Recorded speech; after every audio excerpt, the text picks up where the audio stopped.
Ah, Pagi kan? lagi.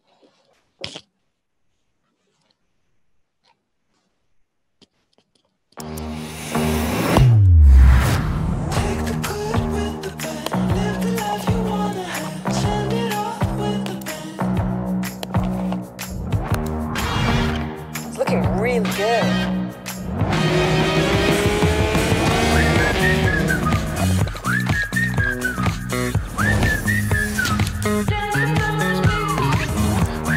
Samsung Galaxy Note 20 and 20 Ultra. Get it now.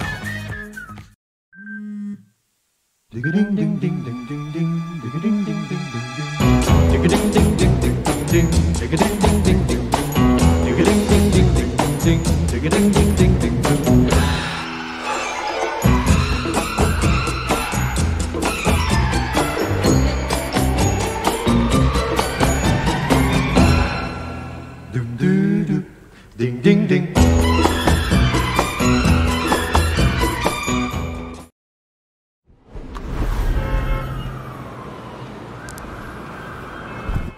I think I'm gonna rent a Monte Carlo. I love Lucy, I'm Ricky Ross. Hey, I'm on my way. The next stop is 50th Street.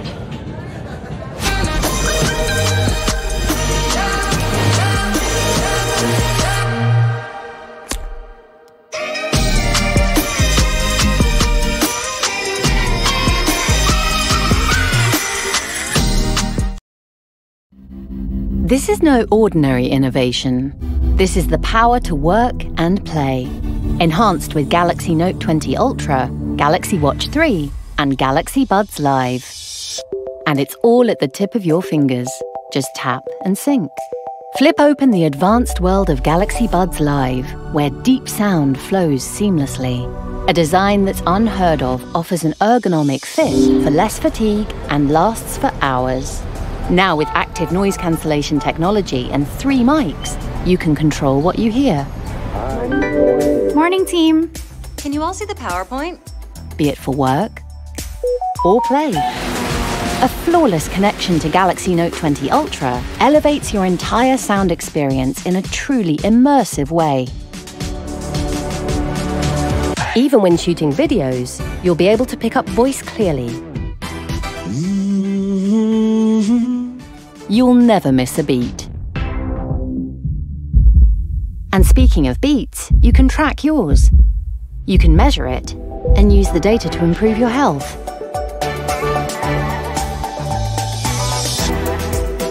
The most advanced health monitor in a smartwatch, Galaxy Watch 3 lets you check the data on your phone and tracks your pace. Even on your TV.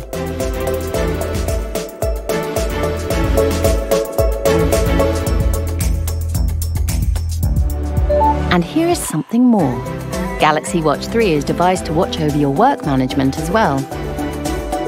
It can also provide more control over your presentations remotely, giving you more freedom at your meetings, wherever you are. This is not just another smartphone experience. This is enhanced power to work and play.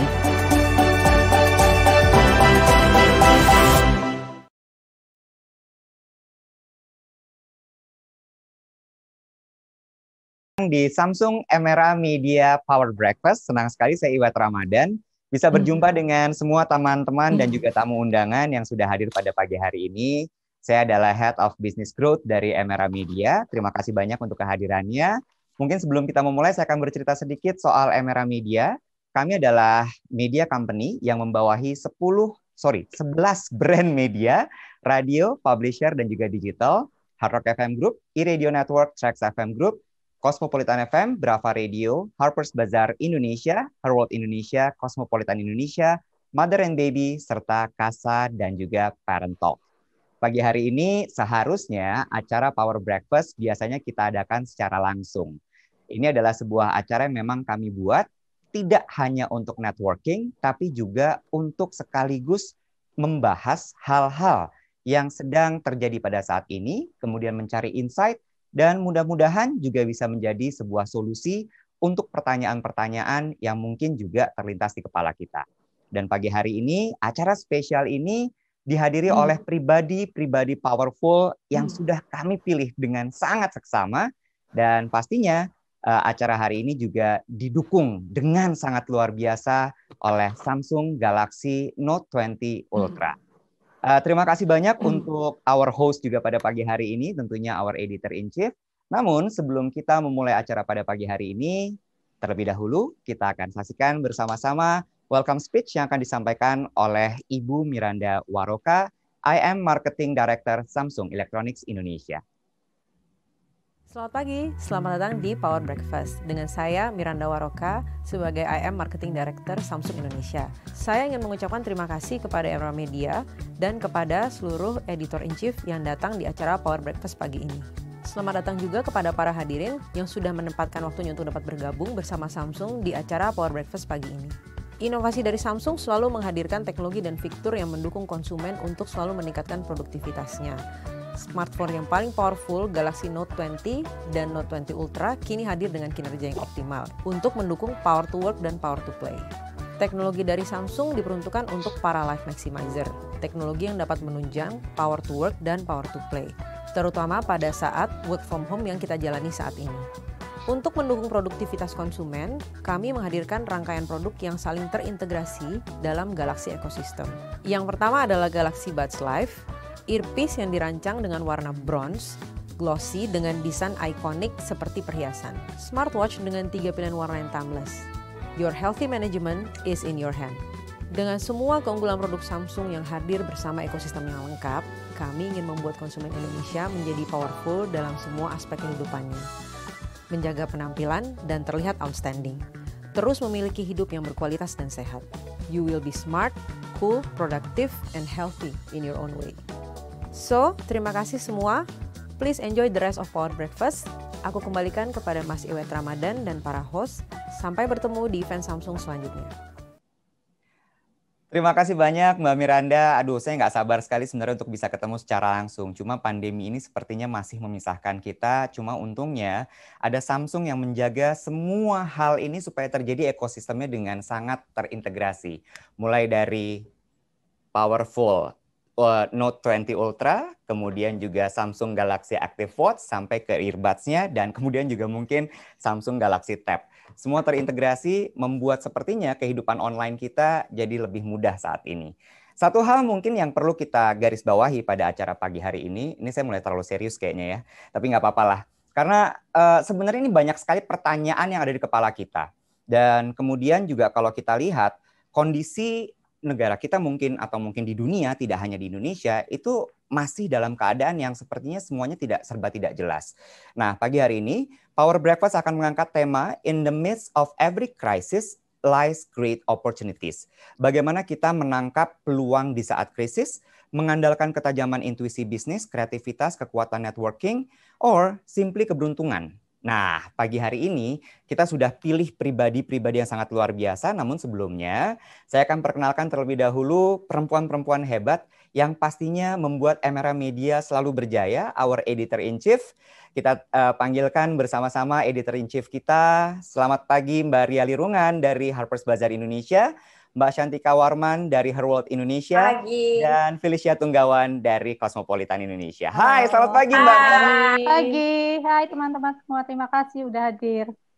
Ini pagi hari ini Powerful Breakfast kita tidak seperti biasanya. Harusnya kan kita, kalau tadi aku bilang pas briefing adalah ini biasa kita main mata, langsung lempar-lemparan. Tapi di sini nggak ada bisa main mata sama sekali. Ruangannya aja beda-beda semua. Beda-beda. Bergantung dengan teknologi hari ini.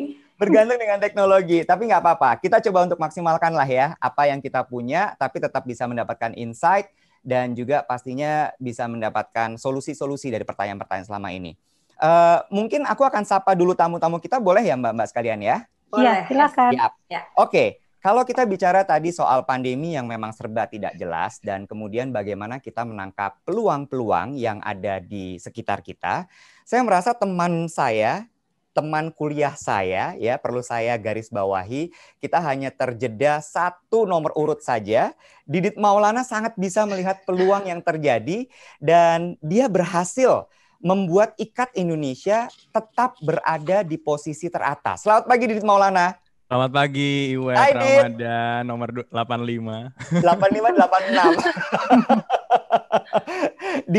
Didit dengan IKAT Indonesia berhasil membuat care package yang kemudian juga kita lihat ada di mana-mana sekarang. Nggak cuma itu ya Dit ya, tapi juga ada sajadah ya kalau aku nggak salah waktu menjelang Lebaran kemarin ya. Iya, terus kemudian juga Didit aktif sekali menjadi coach untuk UKM-UKM di Indonesia dan juga perajin-perajin baik itu tenun maupun juga batik. Gitu ya Dit ya? Betul. Apa yang Didit lihat waktu itu sampai akhirnya bisa terpikir untuk bikin produk-produk baru seperti itu? Oke, jadi thank you nih udah diundang ya MR Media ke Power Breakfast with Samsung. Jadi waktu itu awalnya saya tuh berpikir bahwa ini cuman 2 minggu lah, 3 minggu selesai gitu. Seperti flu burung lah gitu ya. Jadi tidak pernah ada kekhawatiran yang gimana-gimana. Tetapi menginjak minggu ketiga ternyata tidak selesai-selesai, bahkan menjadi pandemik dunia. Akhirnya di situ kita berpikir ya secara tim gitu ya. Karena sebagai leader kan kita nggak boleh kita harus bisa melihat dari eagle eye view gitu ya. Bagaimana caranya kita bisa menguasai keadaan sekarang gitu dan tanpa membuat keadaan menjadi lebih buruk lagi, terutama di internal tim. Nah, waktu itu untuk IKAT Indonesia kami melakukan berbagai macam breakthrough melalui produk-produk ya. Jadi waktu itu yang kita lihat sebenarnya adalah mengidentifikasi masalah yang terjadi karena waktu itu kecenderungan orang untuk berbelanja produk-produk fashion kayaknya waktu itu awal-awal tuh agak-agak sulit gitu. Sehingga bagaimana caranya kita bertahan adalah dengan memunculkan produk di mana demand-nya ada. Waktu itu sampai sekarang sih ya, yaitu kit tadi ya yang Iwet bilang. Care package itu. Nah, itu akhirnya kita jual itu dan intinya adalah visinya kita pingin agar si pengrajin-pengrajin tetap bisa bekerja gitu. Nah, dengan modal yakin dan niat akhirnya kita bikin launchingnya dan alhamdulillah kita kerjasama akhirnya dengan berbagai korporat sih yang maksudnya banyak gitu ada yang 1.000, 5.000 gitu Nah, itu membuat si pengrajin lurik dan tenun tuh masih bisa berkarya sampai sekarang gitu. That's very nice. Very nice. Dan akhirnya juga waktu itu bikin awalnya sih gara-gara di Instagram ya berbagi masalah gimana mengatasi hal ini segala macam lewat IG Live. Akhirnya orang-orang banyak minta di save dong jadi IGTV. Nah akhirnya waktu itu banyak banget yang view rata-rata 200.000 dan terus pada bilang kenapa nggak bikin kelas khusus untuk pelatihan mentoring untuk UMKM. Nah akhirnya kemarin dari mulai bulan Maret ya sampai sekarang kita bikin itu program webinar ya khusus untuk UMKM pelatihan dari mulai menjadi entrepreneur sampai akhirnya dia bisa istilahnya riding the wave yang ada gitu ya masuk ke era digitalisasi itu sekarang kurang lebih udah 3.000 orang yang ikut. Keren. Luar biasa. Nanti kita lanjutin lagi ngobrolnya Dit ya. Karena aku mesti nyapa lagi tamu yang lain. Selanjutnya adalah aku mau menyapa Ibu Simpirwati. Beliau ini adalah Country Manager Louis Vuitton Indonesia dan juga Malaysia. Selamat pagi Bu Simpir. Pagi, halo pagi semuanya. Sehat Bu? Sehat. Puji Tuhan, alhamdulillah. Nanti kita akan lanjutin ngobrol lebih dalam lagi ya Bu ya. Sip. Thank you banget udah diundang juga hari ini. Sama-sama sudah mau meluangkan waktu Bu Simpir. Pagi-pagi udah impress dengar ceritanya Mas Didit nih. Iya banget.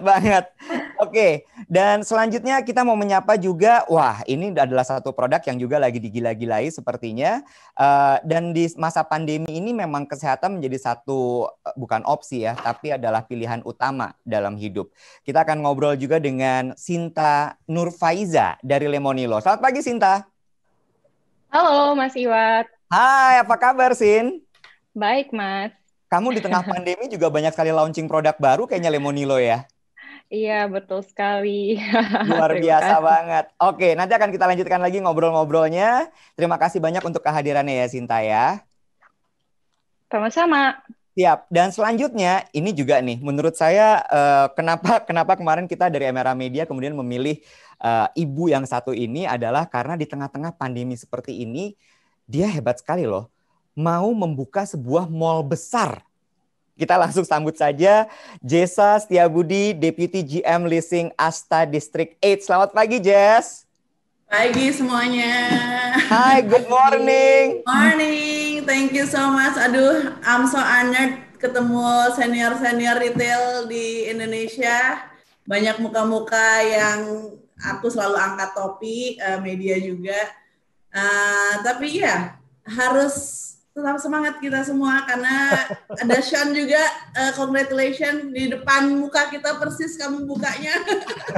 Thank you so much.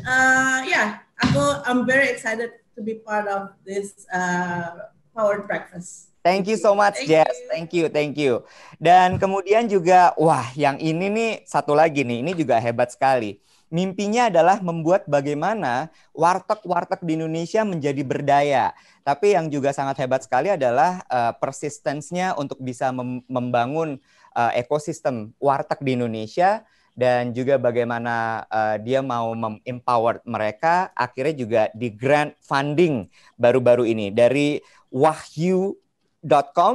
Ini ada Peter Scherer. Selamat pagi, Peter. Halo pagi, Mas Iwet, apa kabar? Kabar baik. Udah lama nggak ketemu ya? Banget. Congratulations loh, dapat funding ya Wahyu ya? Puji Tuhan, lagi pandemi gini masih dapat funding, lumayan. Ceritain Halo dikit, Mbak Ria, Kak. udah lama nggak ketemu Mbak Ria. Hai Peter. Hai. Terakhir Peter, kita masih duet di augmented reality. Yes, Iya, ini benar. first augmented reality yang dilakukan untuk magazine waktu itu. Yes, Belum ada yes. magazine yang waktu itu dilakukan dan Mas Peter yang bantu. Wah, such an honor. Thank you for having me ya di sini Power Breakfast. Thank you. Good to Peter, see you mungkin boleh again. ceritain sedikit secara singkat. So what is wahyu.com sebenarnya? So Wahyu kita membantu para pemilik warung makan tradisional. Tapi sebenarnya nggak cuma warteg ya. Warung makan tradisional kan banyak banget. Ada warung sate, bakso, warung kopi, dan sebagainya. Nah, kita percaya sebenarnya teknologi bisa membuat hidup mereka jadi lebih mudah gitu. Setelah kita tahu bertahun-tahun hidup mereka gitu-gitu aja, nggak ada kemajuan, dan bahkan cenderung mereka kecapean gitu. Dan kita pengen supaya mereka ini naik level. Kita pengen supaya keluarga mereka maju, mereka lebih sejahtera, dan harapannya supaya mimpi-mimpi mereka ini tercapai. I see. Karena banyak dari mereka bermimpi aja nggak berani, karena mereka merasa orang tua mereka pemilik warteg, anaknya juga bakal jadi pemilik warteg. Jadi mereka nggak berani bermimpi untuk menjadi seseorang gitu. Nah, kita hadir supaya mereka nih punya masa depan yang cerah. Makanya kenapa wahyu.com ini kita warnanya kuning, supaya mereka punya masa depan yang cerah gitu, punya pengharapan gitu akan sesuatu. Oke. Dan seperti layaknya mendapatkan wahyu ilahi gitu ya. Itulah sebabnya kenapa namanya Wahyu. Oke, thank you Peter for coming ya. Terima kasih banyak sudah meluangkan waktu. Dan kemudian masih juga soal kesehatan yang sangat penting sekali. Sepertinya olahraga juga menjadi satu pilihan hidup dari pribadi yang satu ini. Kita langsung sambut saja Fajar Putra atau mungkin yang lebih dikenal sebagai Pen Yoga Star. Selamat pagi Fajar. Pagi Mas Iwet. Namaste. Apa kabar ya? Namaste semuanya. Senang ketemu di sini walaupun virtual. Hari ini sudah sun salutation berapa kali? Sudah 108 sun salutation. Thank you for having me. Halo? Yes, benar. Udah semuanya udah makin kuat, makin strong. Siap. Fajar, nanti kita lanjutin lagi ngobrol ya. Thank you for coming loh. Ya, thank you. Nah, Thank satu you. lagi, ini adalah satu orang yang juga sangat diandalkan oleh banyak sekali orang-orang di ibu kota ketika mereka mau traveling. Kalau kita mau cari tahu gitu ya, tempat-tempat yang lagi happening, kemudian bagaimana cara mencapai ke sana sampai penginapannya, itu kita tanya sama orang yang satu ini biasanya. Tapi kemudian di tengah pandemi seperti ini, ketika traveling menjadi satu hal yang sepertinya mustahil, apa yang harus dilakukan? Makanya kita undang Kenny Santana, seorang travel blogger. Selamat pagi, Ken. Hai, good morning.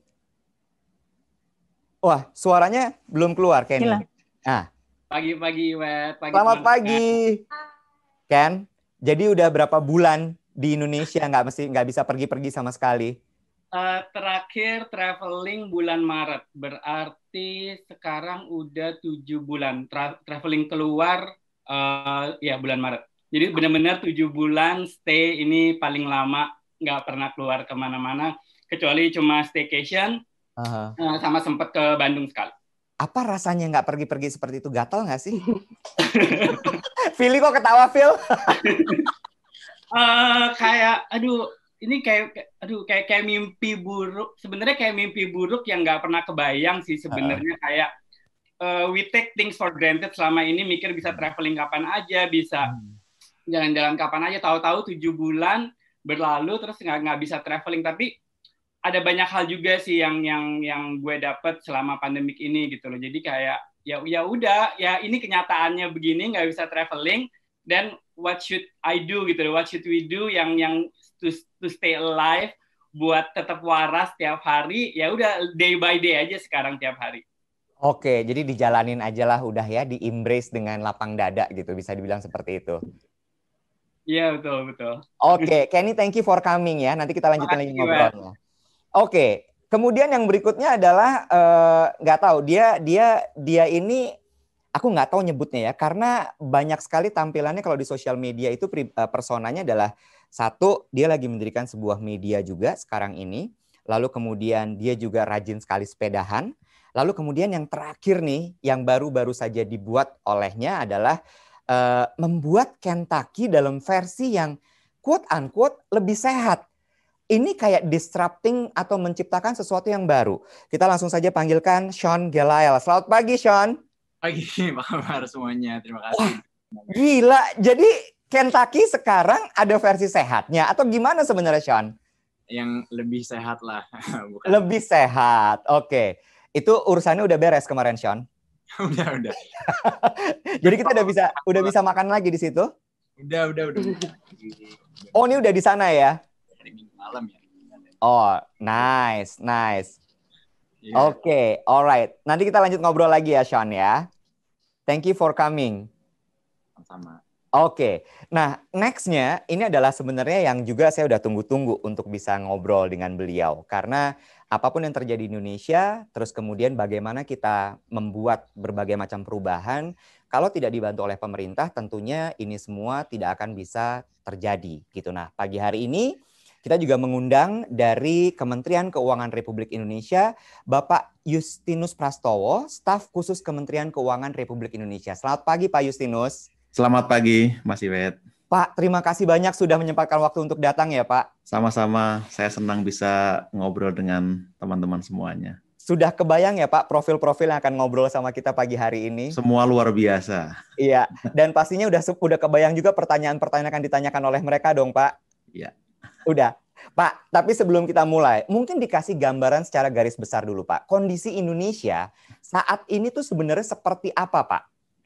Ya, terima kasih, Mas Iwet. Memang kita semua menyadari, mengakui, bahkan tidak cuma Indonesia, banyak negara juga sedang mengalami hal yang sama. Dampak pandemi sangat luar biasa. Ibaratnya kan kita itu akhir 2019 belum mati kembang apinya gitu kan, pergantian tahun baru, tiba-tiba ada COVID dan tidak terbayangkan dampaknya luar biasa. Pertumbuhan ekonomi kita kuartal 2 langsung turun menjadi 2,97% dari yang biasanya 5%. Lalu kuartal 3 itu kita juga tumbuh negatif. Kemungkinan nanti kuartal 2 malah sudah negatif ya, 5,38%. Kuartal 3 meskipun negatif sudah mulai meningkat menjadi antara 2-1%. Jadi ini struggle banget buat Indonesia, buat kita semua. Pemerintah juga sadar tidak mudah dan harus bekerja sama, berbagi beban istilahnya. Jadi ini yang diharapkan kita bisa mengatasi pandemi lebih cepat sehingga ekonomi bisa segera bangkit dan pulih lagi, Mas Iwet. Oke. Tapi Pak, kalau kita ngomongin soal kondisi sekarang gitu ya, langkah-langkah yang akan dilakukan oleh pemerintah sebenarnya, atau mungkin sudah dilakukan oleh pemerintah untuk membantu menstimulus kondisi supaya lebih kondusif. Ya, langkah pertama waktu itu kita ingat ya, awal-awal kita sempat gagap, sempat tidak siap menghadapi COVID ini. Tapi akhirnya pemerintah juga bisa merespon dengan cepat. Waktu itu terbit Perpu 1 2020. Itu landasan hukum yang memungkinkan pemerintah bisa bekerja dengan cepat. Karena Perpu itu kan mengatur satu, fokus pada kesehatan. Kedua, kita fokus kepada jaring pengaman sosial untuk menyelamatkan warga yang terdampak. Ya. Yang ketiga, kita fokus kepada stimulus ekonomi, terutama buat para pelaku UMKM. Itu yang dilakukan, dan kita belajar cepat sehingga ada refocusing, realokasi anggaran, semua bekerja. Pemda-pemda itu yang biasanya bekerja agak pelan, menunggu tengah tahun begitu, bisa melakukan realokasi sendiri lebih dari 60 triliun. Mereka hemat dan cadangkan untuk menangani COVID.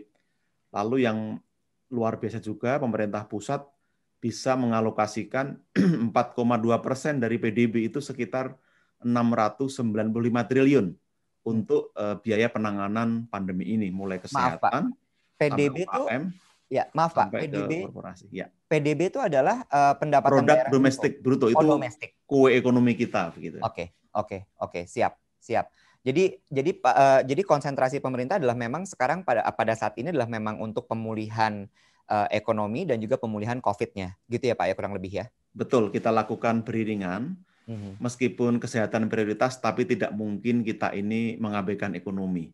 Istilahnya jangan sampai orang itu tidak terpapar COVID, tapi terkapar karena ekonomi. Maka kita mesti jaga dua-duanya. Siap. Oke, Pak Justinus, nanti obrolan akan kita gali lebih dalam lagi, karena kita akan segera mulai saja. Oh, ini dari tadi udah dimulai sebenarnya. Tapi ini sepertinya host kita juga udah nggak sabar pengen ngobrol juga. Mbak Ria, aku akan persilakan Mbak Ria dulu kali. Mungkin Mbak Ria bisa kasih sedikit insight atau mungkin juga pandangan, atau mungkin ada suatu unek-unek yang ingin disampaikan dari Bazar Indonesia gitu, atau ingin didiskusikan. Silakan Mbak Ria. Ya, selamat pagi sekali lagi. Kita semua sama-sama menghadapi terutama disrupsi yang luar biasa. Media juga sangat terdampak. Mungkin ini adalah dampak terbesar yang pernah saya alami selama sepanjang karir saya. Ini adalah yang mungkin dan yang paling jelas adalah retail terutama dan media terutama untuk luxury itu mungkin baru pertama kali ini terasa paling berat gitu. Nah, saya makanya ingin berbincang dengan Ibu Simpirwati, di mana kita sering bekerja sama dan kita saat ini juga sama-sama merasakan disrupsi ini.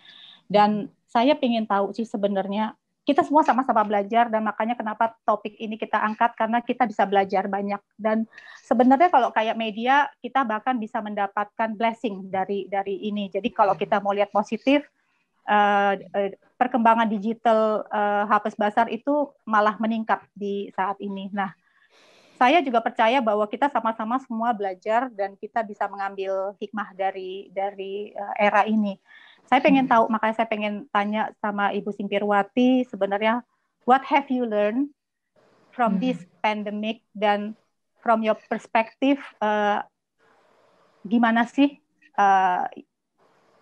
yang akan datang terutama di 2021 ini, dan apa aja sih prospeknya tuh apa aja gitu, dan possibility dan opportunity-nya apa aja.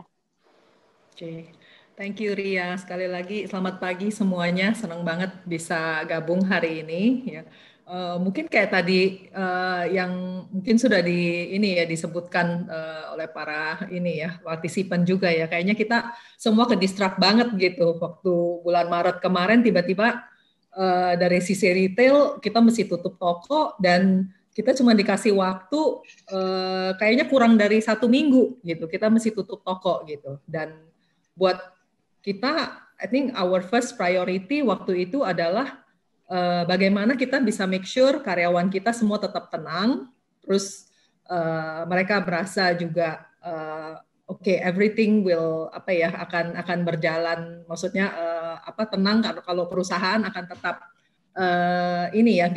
bisa menjaga stabilitas seperti itu. Dan saya ingat banget waktu itu kita melakukan perombakan yang cukup drastis dalam waktu lumayan singkat, dan puji Tuhan semua boleh dibilang berjalan dengan lancar dengan support dari teman-teman di office, di toko gitu.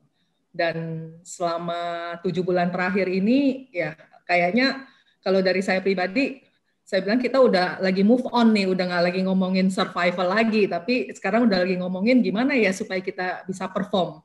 Seperti itu. Jadi kalau di ingat-ingat lagi apa yang terjadi dari 7 bulan yang lalu sampai sekarang. Kalau tadi Ria nanya, oke, pelajaran apa ya yang saya bisa ambil dari 7 bulan terakhir ini? Kalau saya lihat mungkin yang paling penting yang saya rasakan adalah relationship ya. Relationship. Jadi hubungan kita dengan rekan kerja, dengan third party, vendor, dan lain sebagainya, juga hubungan pribadi, keluarga, ya teman, ya kan.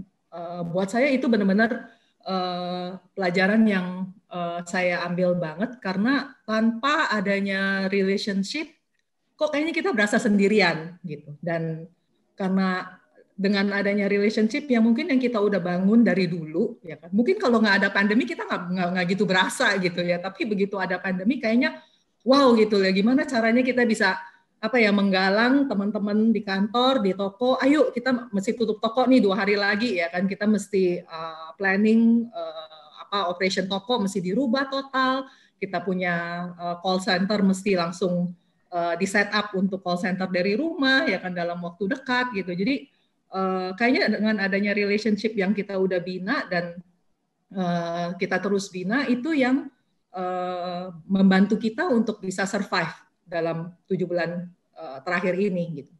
Dan the other thing juga saya lihat penting sekali komunikasi yang jelas ya, karena apalagi dari para leaders ya, karena kalau enggak kan tim kita yang di toko mungkin mereka juga berpikir-pikir nanti besok kita gimana ya gitu ya kan, minggu depan mau buka toko gimana ya gitu, kalau nggak ada klien datang kita mesti ngapain ya gitu.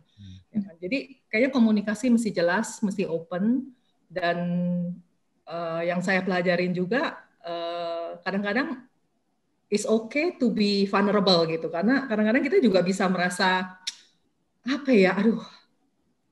kok kayaknya ini hari kayaknya ada yang something wrong gitu, cuman enak kalau kita memang udah punya membina hubungan baik, komunikasi bisa open, kita juga jadinya akhirnya bisa saling berbagi gitu. Jadi apa yang kita ngerasakan berat itu jadinya lebih ringan sedikit lah. Gitu.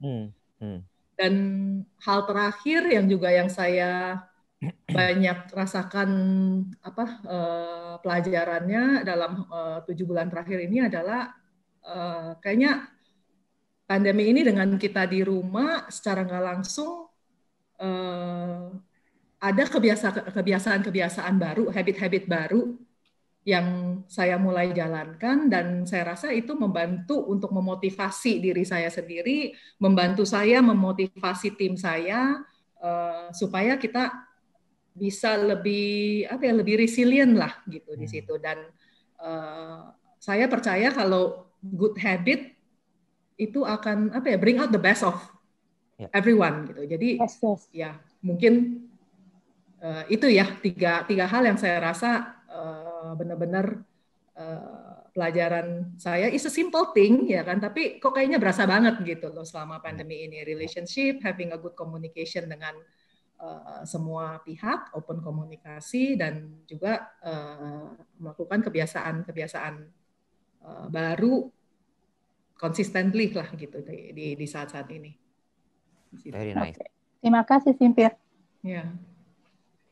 Oke. Mbak Ria, mungkin nanti juga aku ngingetin lagi kalau teman-teman semua ada yang mau bertanya, saling bertanya, atau misalnya mau diskusi juga, silahkan loh. Jangan malu-malu untuk bisa langsung sampaikan saja pertanyaannya. Ini selanjutnya aku mungkin akan lempar ke Mbak Shantika kali. Mbak Shantika, kira-kira ada yang juga ingin nggak Mbak dibahas juga? Silahkan Mbak Shantika. Ya, boleh.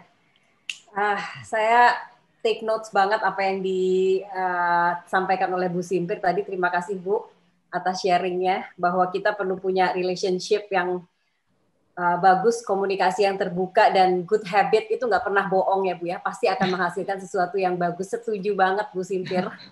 Tetap semangat ya Bu. Terima kasih, sama-sama. Ya. Aku sekarang juga mau tanya ke Mbak Shinta Nurfaiza. Sebenarnya banyak yang aku pengen tanyain sebenarnya. Boleh. Kita kan ibu-ibu nih ya, di rumah punya anak, tapi juga harus juga berkarya dan tetap produktif gitu. Aku lihat nih Lemonilo banyak meluncurkan produk-produk baru, program-program baru, tapi Mbak Shinta ini juga masih punya waktu yang bagus, quality time dengan anak gitu. Nah, kita ini yang sangat terdampak adalah juga manajemen waktu ketika kita work from home gitu. Nah, aku pengen tanya nih, sharingnya dengan Mbak Shinta, mungkin bisa sharing tentang bagaimana manajemen waktu yang bagus dalam berkarya dan juga membuat quality time dengan keluarga, dan bagaimana peran teknologi di situ dalam ikut mengatur waktunya, Mbak Shinta. Boleh diceritakan, Mbak? Thank you Mbak Shantika atas pertanyaannya, dan terima kasih kepada MRE telah mengundang saya di sini, dan halo kepada teman-teman semua, salam kenal.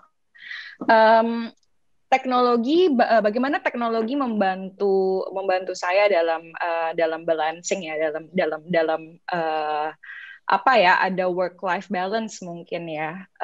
Ya sangat membantu sekali, karena saya bisa imagine jika pandemi ini terjadi pada saat tidak ada teknologi, ya mungkin ekonomi lebih mangkrak lagi ya dari sebelumnya. Jadi mangkrak, betul. Betul, saya selalu melihat sesuatu dari, saya coba melihat silver lining-nya. Oke, ekonomi mungkin sekarang tidak berkembang sesuai dengan keinginan kita, ekspektasi kita, tapi di sisi lain, saya bisa bayangkan juga jika terjadi pada saat belum ada teknologi video conference misalnya, pastinya ekonomi lebih mangkrak lagi, lebih parah lagi keadaannya. Jadi saya melihat ada sisi baiknya.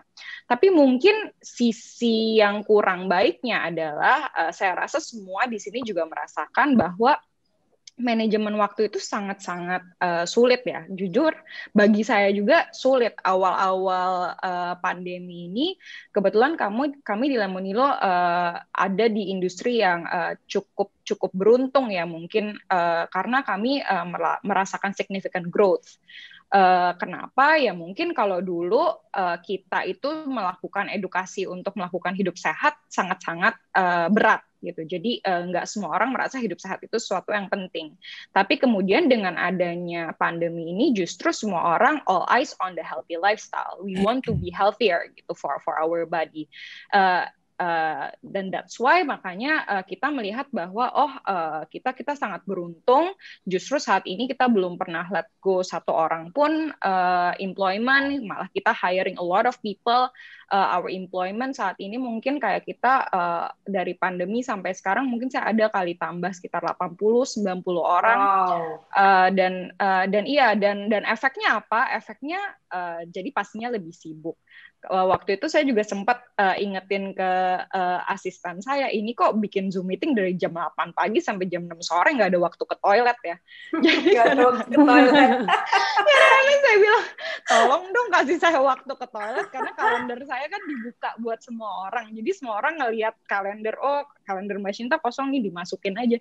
Kadang-kadang jam 12 siang sampai jam 1 juga saya minta waktu untuk makan, tiba-tiba saya pagi-pagi loh, kok ini udah ada jadwal meeting. Dan saya nggak enak juga kadang-kadang kalau saya cancelin, nanti dipikirnya oh Mbak Shinta nggak ada waktu buat kita, dan kemudian saya jadi bottleneck for the team karena ada beberapa hal yang masih harus saya putusin, dan kemudian akhirnya nggak bisa diputusin karena saya nggak ada waktu meeting sama mereka. Jadi gimana caranya untuk bisa punya manajemen waktu? Jujur sekarang ini saya juga masih belajar. Tapi kayaknya yang paling penting adalah satu, be aware of our mental health juga gitu, karena di rumah itu awal-awal bulan pertama saya ngerasa oh enak banget nih ya, saya bisa ngurus anak saya sambil kerja, tapi ternyata nggak juga Mbak, karena saya dikasih waktu meetingnya bener-bener tight banget, jadi saya ketemu anak saya cuma waktu lunch.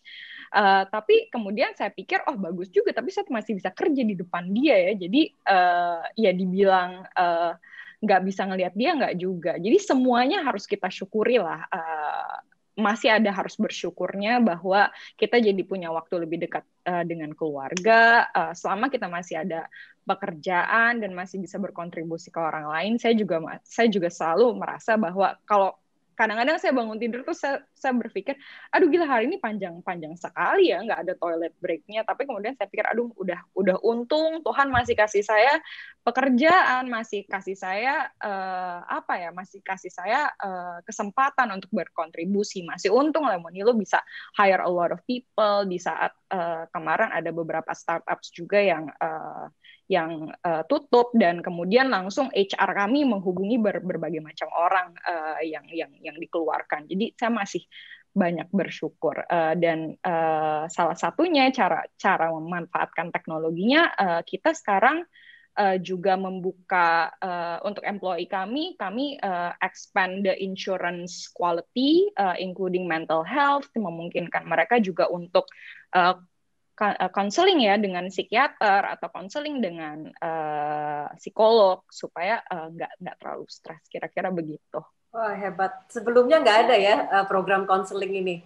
Sebelumnya nggak ada karena memang kita waktu itu juga company masih sangat kecil awal-awalnya, dan memang ya thank God, alhamdulillah dalam 2 tahun terakhir ini kami berkembang sangat pesat, dan kami selalu berpikir bahwa pada saat kami berkembang kami harus contribute back to our own people. Jadi our goal is to have the best insurance possible in the country for our people. Jadi setiap kali kita ada growth, kita selalu ngelihat package buat our people, is it the best in the market or belum gitu ya. Of course belum, masih ada yang di atas kami, tapi we want to give better insurance, better package to our people. Ya, congrats Mbak. Thank you. Ya, thank you. Wow, keren sekali. Ini sebuah cara yang sangat cepat gitu ya tanggapnya. Aku juga masih ingat dulu awal-awal Lemonilo baru muncul. Ada salah satu teman aku juga yang di Lemonilo bareng-bareng sama kamu ya, Sin ya. Oh, siapa Mas?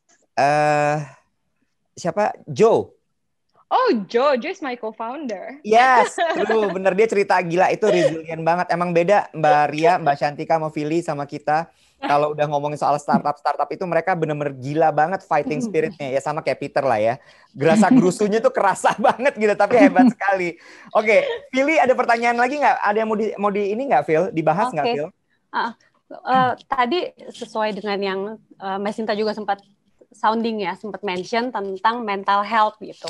Nah, kalau di Cosmo sendiri itu mungkin memang ya karena kebanyakan audiensnya juga lebih muda, lebih vokal gitu kalau di sosial media. Jadi aku ingat tuh waktu awal-awal pandemi itu Cosmo pernah posting, pasti udah pernah ada kalimat this is a pandemic not a productivity contest gitu. Nah, itu waktu awal pandemi itu true. Posting itu tuh banyak banget feedbacknya gitu. Nah, cuman di satu sisi ini kan kita masuk bulan ke-7 nih di pandemi ini. Kayaknya juga kalau kita nggak produktif sama sekali juga nggak mungkin gitu. Karena kan ya balik lagi ekonomi mesti jalan, hidup life must goes on gitulah. Nah, kalau kita ngelihatnya sih sekarang dengan masuk ke bulan ke-7 ini mungkin lebih ke gimana balancing antara menjaga kesehatan fisik dan mental, tapi di satu sisi juga tetap bisa produktif gitu. Sebenarnya kan teknologi yang paling banyak kebantu ya, kayak kita sekarang inilah gitu. Kita bisa tetap, terakhir kita ngadain Power Breakfast itu tuh bener-bener sebelum pandemi. Aku ingat awal Maret kayaknya. Persis. Udah mulai dikit pandeminya. Baru dikit banget, itu aja kita udah parno gitu. Iya. Itu aja ya kan kita udah parno, tapi kita masih ketemu in real life gitu. Nah, sekarang akhirnya kita bisa ngejalanin lagi dengan bantuan teknologi. Tapi kalau ngomongin, mungkin aku mau nanyanya ke Fajar kali ya. Kalau misalnya ngomongin soal balancing productivity dan gimana biar mental health juga tetap terjaga. Sekarang ini kan banyak banget yang opt ke meditasi dan yoga gitu. Nah, kalau dari Fajar sendiri yang emang berkecimpung sebagai yoga instructor, challenge-nya apa sih Fajar di awal banget pandemi ini sampai akhirnya berjalan 7 bulan ini, challenge utamanya tuh apa, dan penyesuaian dari kamu sendiri itu gimana gitu? Karena kan orang kalau ngeliat Fajar mungkin mikirnya yoga instructor harus zen selalu gitu. Thank you, Fili, pertanyaannya. Oke, jadi sebenarnya dalam 7 bulan ini sama kayak teman-teman tadi bilang, bahwa emang tetap walaupun aku yoga tiap hari, bermeditasi, tapi tetap ini bukan sesuatu yang mudah juga, karena kan aku juga punya usaha, yaitu Union Yoga. Jadi di mana Union Yoga tetap harus jalan, studio yoga aku, karyawan tetap harus terjaga semua, gitu. Jadi memang ada sendiri. Tapi mungkin kalau aku sebagai praktisi yoga, yang paling utama tuh adalah shifting dari biasa datang ke studio, ngajar secara langsung dengan ngajar sekarang di rumah gitu, virtual yoga class. Awal-awal aku agak pesimis sih tadinya ngajar secara virtual, karena kan aku mikirnya nanti mereka akan lebih ngerasa kurang puas atau kurang ngerasa energinya dapat gitu. Tapi surprisingly 7 months, abis 7 bulan ini, waktu aku bilang sekarang studio udah mulai buka lagi, kalau mau latihan di studio bisa, mereka malah memilih untuk virtual. Gitu. Jadi ternyata mereka bisa mengambil virtual itu ada enaknya juga, bahwa nggak kena macet perjalanan, terus di rumah mereka juga bisa langsung sambil ngurus anak, sambil setelah yoga bisa langsung ngapa-ngapain gitu. Jadi ternyata akhirnya shiftingnya itu telah terjadi gitu, bahwa dari tadinya yoga di studio, akhirnya sekarang sebagian yang private sama aku, akhirnya sekarang yoga di rumah gitu. Kalau untuk tapi terus yang menyenangkan lagi adalah dulu kan aku sering banget ngadain event gitu, kerjasama misalnya ngadain, mungkin aku sering juga ngadain nama Cosmo ya, pernah berapa ratus orang beryoga bareng, berapa ribu orang bahkan gitu. Nah, surprisingly kemarin ini sekitar 3 minggu lalu ya, aku sempat ngadain yoga bersama dan itu 1.500 orang dengan bantuan teknologi. Wow. Jadi ternyata tetap bisa terrealisasi nih yoga rame-rame walaupun secara virtual, tapi tetap dapat hype-nya, serunya gitu, tetap dapat, dan itu ngebuat happy banget sih, dan gak nyangka bisa ada 1.500 orang yang mau join juga gitu secara virtual. Kalau terkait ke mental health, sebenarnya ada satu sih yang murid aku juga sering buat konsultasi sama aku, bahwa aku selalu bilang yang namanya dalam 7 bulan ini kita tuh nggak pernah up naik terus, kita selalu ada down-nya. Jadi itu kalian ngerasa pasti kadang-kadang lagi bagus, tapi ada harinya tiba-tiba kita ngerasa lagi low of energy, low mood-nya tuh lagi nggak se-oke biasanya gitu. Kalau misalnya aku selalu bilang it's okay untuk mengeluh gitu. Orang kebanyakan kayak harus kuat, harus bersyukur gitu. Aku tahu emang itu benar banget, kita harus bersyukur, tapi ada saatnya kita benar-benar juga harus mengeluarkan, aduh lagi lelah ya, lagi suatu hal baru banget buat kita gitu. Jadi aku selalu bilang keluarin aja, aku siap ngedengerin apa yang mau dikeluarkan gitu. Jadi jangan selalu berpikir kayak nggak boleh ngeluh sama sekali, harus selalu bersyukur. Aku tahu banget yang namanya ups and down dari yang namanya mental, tapi dibuat balance dengan bantuan olahraga, dengan bantuan yoga, makanan juga sangat berpengaruh buat mood gitu. Jadi banyak hal-hal yang bisa dibantu untuk itu. Tapi satu yang aku pesan, jangan ragu-ragu untuk mengeluh. Boleh mengeluh asal tahu batasnya dan tahu gimana untuk balik lagi, untuk bangkit lagi. Itu sih, Phil.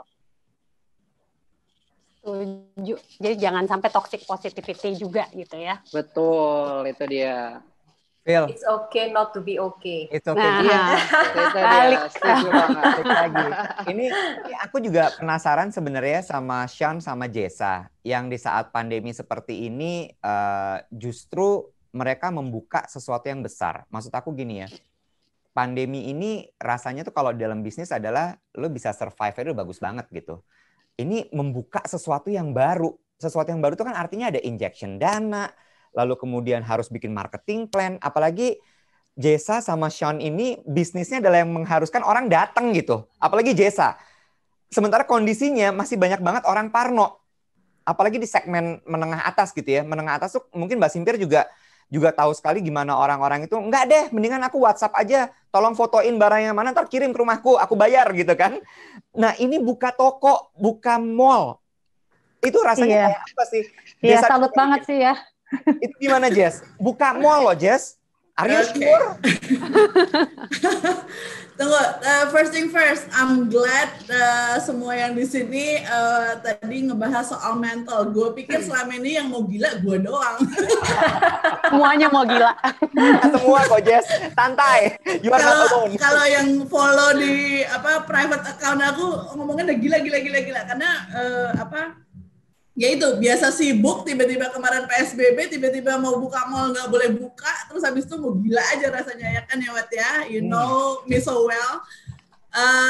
Tapi for now karena kita memang harusnya buka di bulan Maret, jadi kalau ada yang tahu, aku di Asta District 8, kita itu harusnya sudah melakukan pre-opening dari tahun lalu. Kalau ada yang pernah datang tahun lalu, kita sudah bikin bright spot di situ, lalu USS.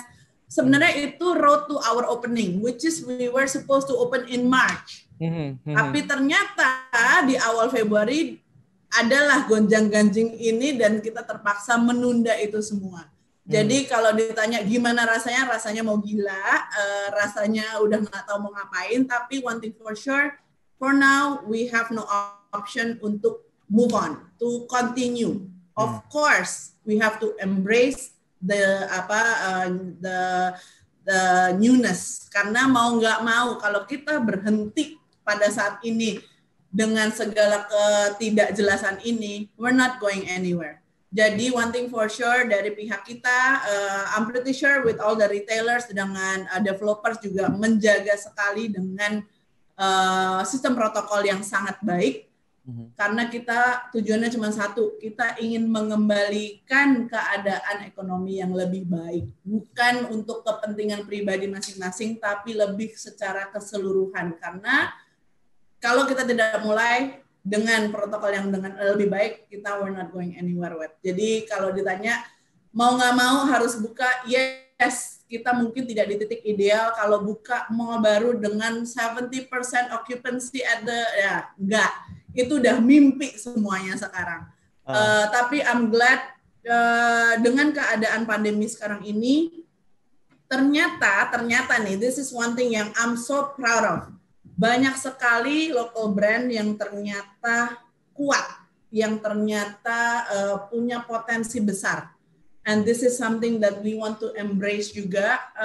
Kita nggak lari dari international brand. Kita sudah terbiasa dengan international brand. Tapi dengan keadaan sekarang ini, ternyata local brand ada dan banyak sekali yang mempunyai potensi besar. Dan I'm sorry to say, sampai tahun depan kita masih diblokir dari negara-negara lain. So this is the right timing for us to spend di Indonesia untuk mengembalikan ekonomi gitu. Jadi Asta pun sangat memberikan opportunity itu, kita menerima para UMKM local brand to come in with us untuk kerjasama yang lebih baik, karena kita tahu 1 tahun nanti kita nggak boleh kemana-mana, maaf yang suka traveling.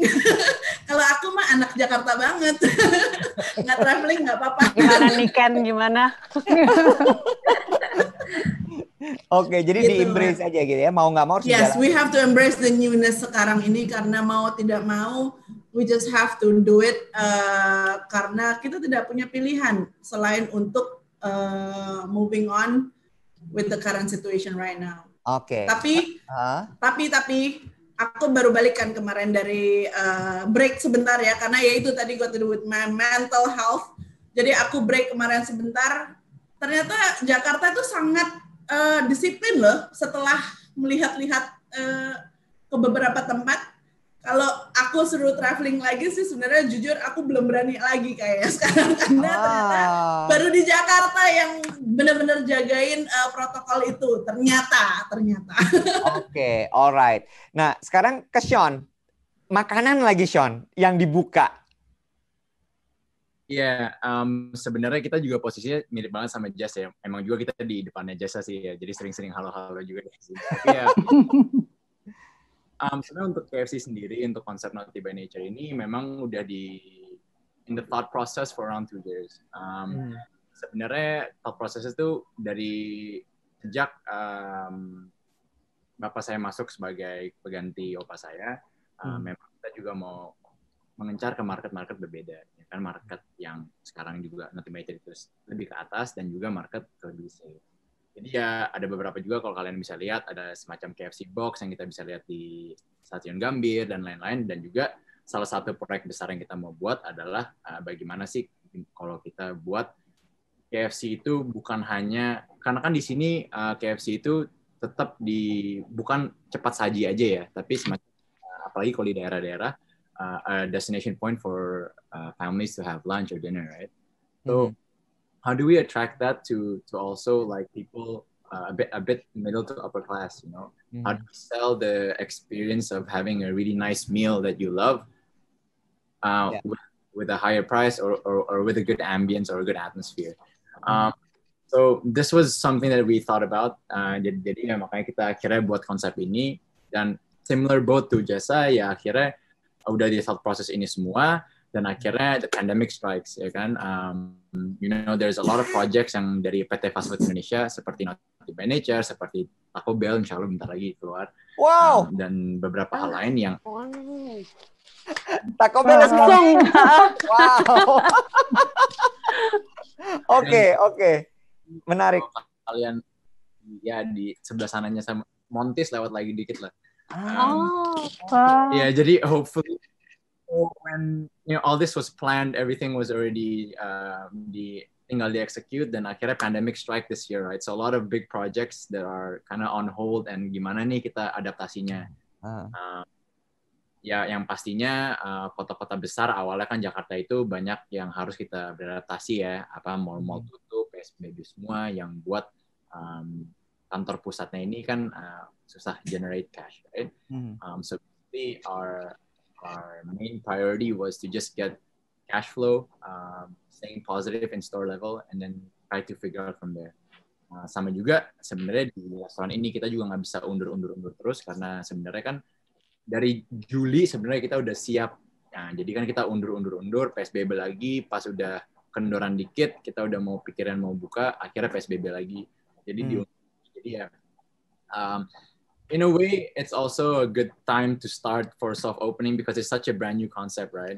It's the first KFC does not only it's like fast casual dining, right? So you sit down, you order, and you experience the restaurant, and you see the whole kitchen how they work. Jadi ya, in a way, it's a blessing. But pas kita mulai juga, mungkin orang karena udah akhir Oktober juga, orang juga udah tahu nih sebenarnya what are the risks of COVID, right? So they know how to adapt to it, dan mereka juga ada yang mau willing to come. And what's really a blessing or what's really humbling for me is benar-benar anak-anak Indonesia atau orang-orang Indonesia will do anything for food, which is unreal, gitu. So that's why when we did the soft opening itself, kita nggak expect banyak orang datang kan, atau nggak banyak orang segitulah, karena juga minimal marketing, ya kan, kita cuman ya kasih ke teman-teman dekat dan ke koneksi entertainment. Dan akhirnya the first day came, the line was until District 8 gitu, dan kita bener-bener kayak bener-bener panik gitu kan, bagaimana. Habis itu sorenya hujan pula orang tetap datang. Jadi ya ini dia nih yang PSBB-nya waktu itu susah, karena kan sebenarnya yang bermasalahnya itu sebenarnya antrian di luar itu semua pada dempet-dempetan, satu hujan, dua juga mereka tuh mau experience the actual restaurant, right? So for me, you know, it's a problem, but it's a really good problem to have, you know, especially that we know some stores that we have to, let's say, temporarily close down or relocate. See some other restaurants or something. We're able to produce something like this. For me, it's a blessing, and it's humbling to know that the brand is really strong, you know, like the brand we built for 41 years is not looked at only as an international brand, tapi juga sekarang kan sebenarnya if you actually think about it, negara yang panggil cuman KFC itu di Indonesia, yang lain itu kan tetap Kentucky ya. Jadi you know, it's how we made the brand lebih ke jagonya ayam, lebih ke di Indonesia, lebih ke produk Indonesia, karena memang juga produk-produknya semua Indonesia kan. Jadi ya, it's how we branded to make it more whole ke Indonesia lah. Tapi ya, obviously dengan experience seperti di sana, experience seperti di luar. Iya. Sean, ini Didit bilang katanya vegan friendly please KFC. Okay, so vegan, actually we have some vegan menus, right? But mostly in the salads. Kalian pasti tahu kan juga KFC udah ada yang Beyond Meat yang di luar kan. So we're trying to bridge that gap, you know. We're trying to finalize dari orang-orang Yum juga, which is KFC, to bring a menu first in our manager to see. Jadi hopefully by the end of the year we'd have more vegan options. Oke, nice. Ini aku boleh langsung nanya ke Peter kali ya, karena ini kaitannya mirip nih, restoran juga, dan kemudian juga Peter justru yang lebih banyak di grassroots melihat tempat makan, warteg, terus kemudian rumah makan lah tadi ya disebutnya gitu. Kondisinya sekarang seperti apa? Ini mumpung ada Pak Justinus juga nih, jadi Pak Justinus juga bisa, ya Pak Justinus pasti punya data. Cuma kalau Peter mungkin melihat yang real tuh seperti apa, kayak apa Peter sekarang? Ya, sebenarnya kita dapat data lumayan. Kalau misalnya, ya kita tahu pandemi ini akhirnya membuat mereka yang di bawah makin terkena, ya paling terkena dampaknya gitu ya. Banyak yang terkena PHK, kemudian mereka penghasilannya berkurang, ada yang bekerja harian gitu ya. Warung-warung juga sebenarnya terkena dampaknya, apalagi yang di daerah kantoran ya. Dari data yang kita punya ini, mereka rata-rata berkurang omsetnya tuh 40-50% gitu. Dan bahkan sampai ada yang tutup sama sekali. Jadi banyak inisiatif sebenarnya yang kita lakukan dari Wahyu supaya bantu mereka, supaya setidaknya dapurnya tetap gebul deh. Nah, tapi senang banget Pak Justinus, saya Jumat 2 hari lagi diundang ketemu sama Pak Kemenko, Pak Erlangga Hartanto gitu. Jadi dari pemerintah juga concern bagaimana lewat startup ini bantuan pemerintah ini bisa tepat sasaran gitu. Karena sebagai contoh, Wahyu ini kan kita membawahi 13.500 warung makan tradisional gitu ya. Wow. Jadi 13.500 warung makan tradisional ini datanya kita punya, data konkret. Tempatnya di mana, usahanya seperti apa, keluarganya bagaimana, penghasilannya seperti apa. Nah, sehingga bantuan pemerintah ini langsung tepat sampai ke mereka gitu.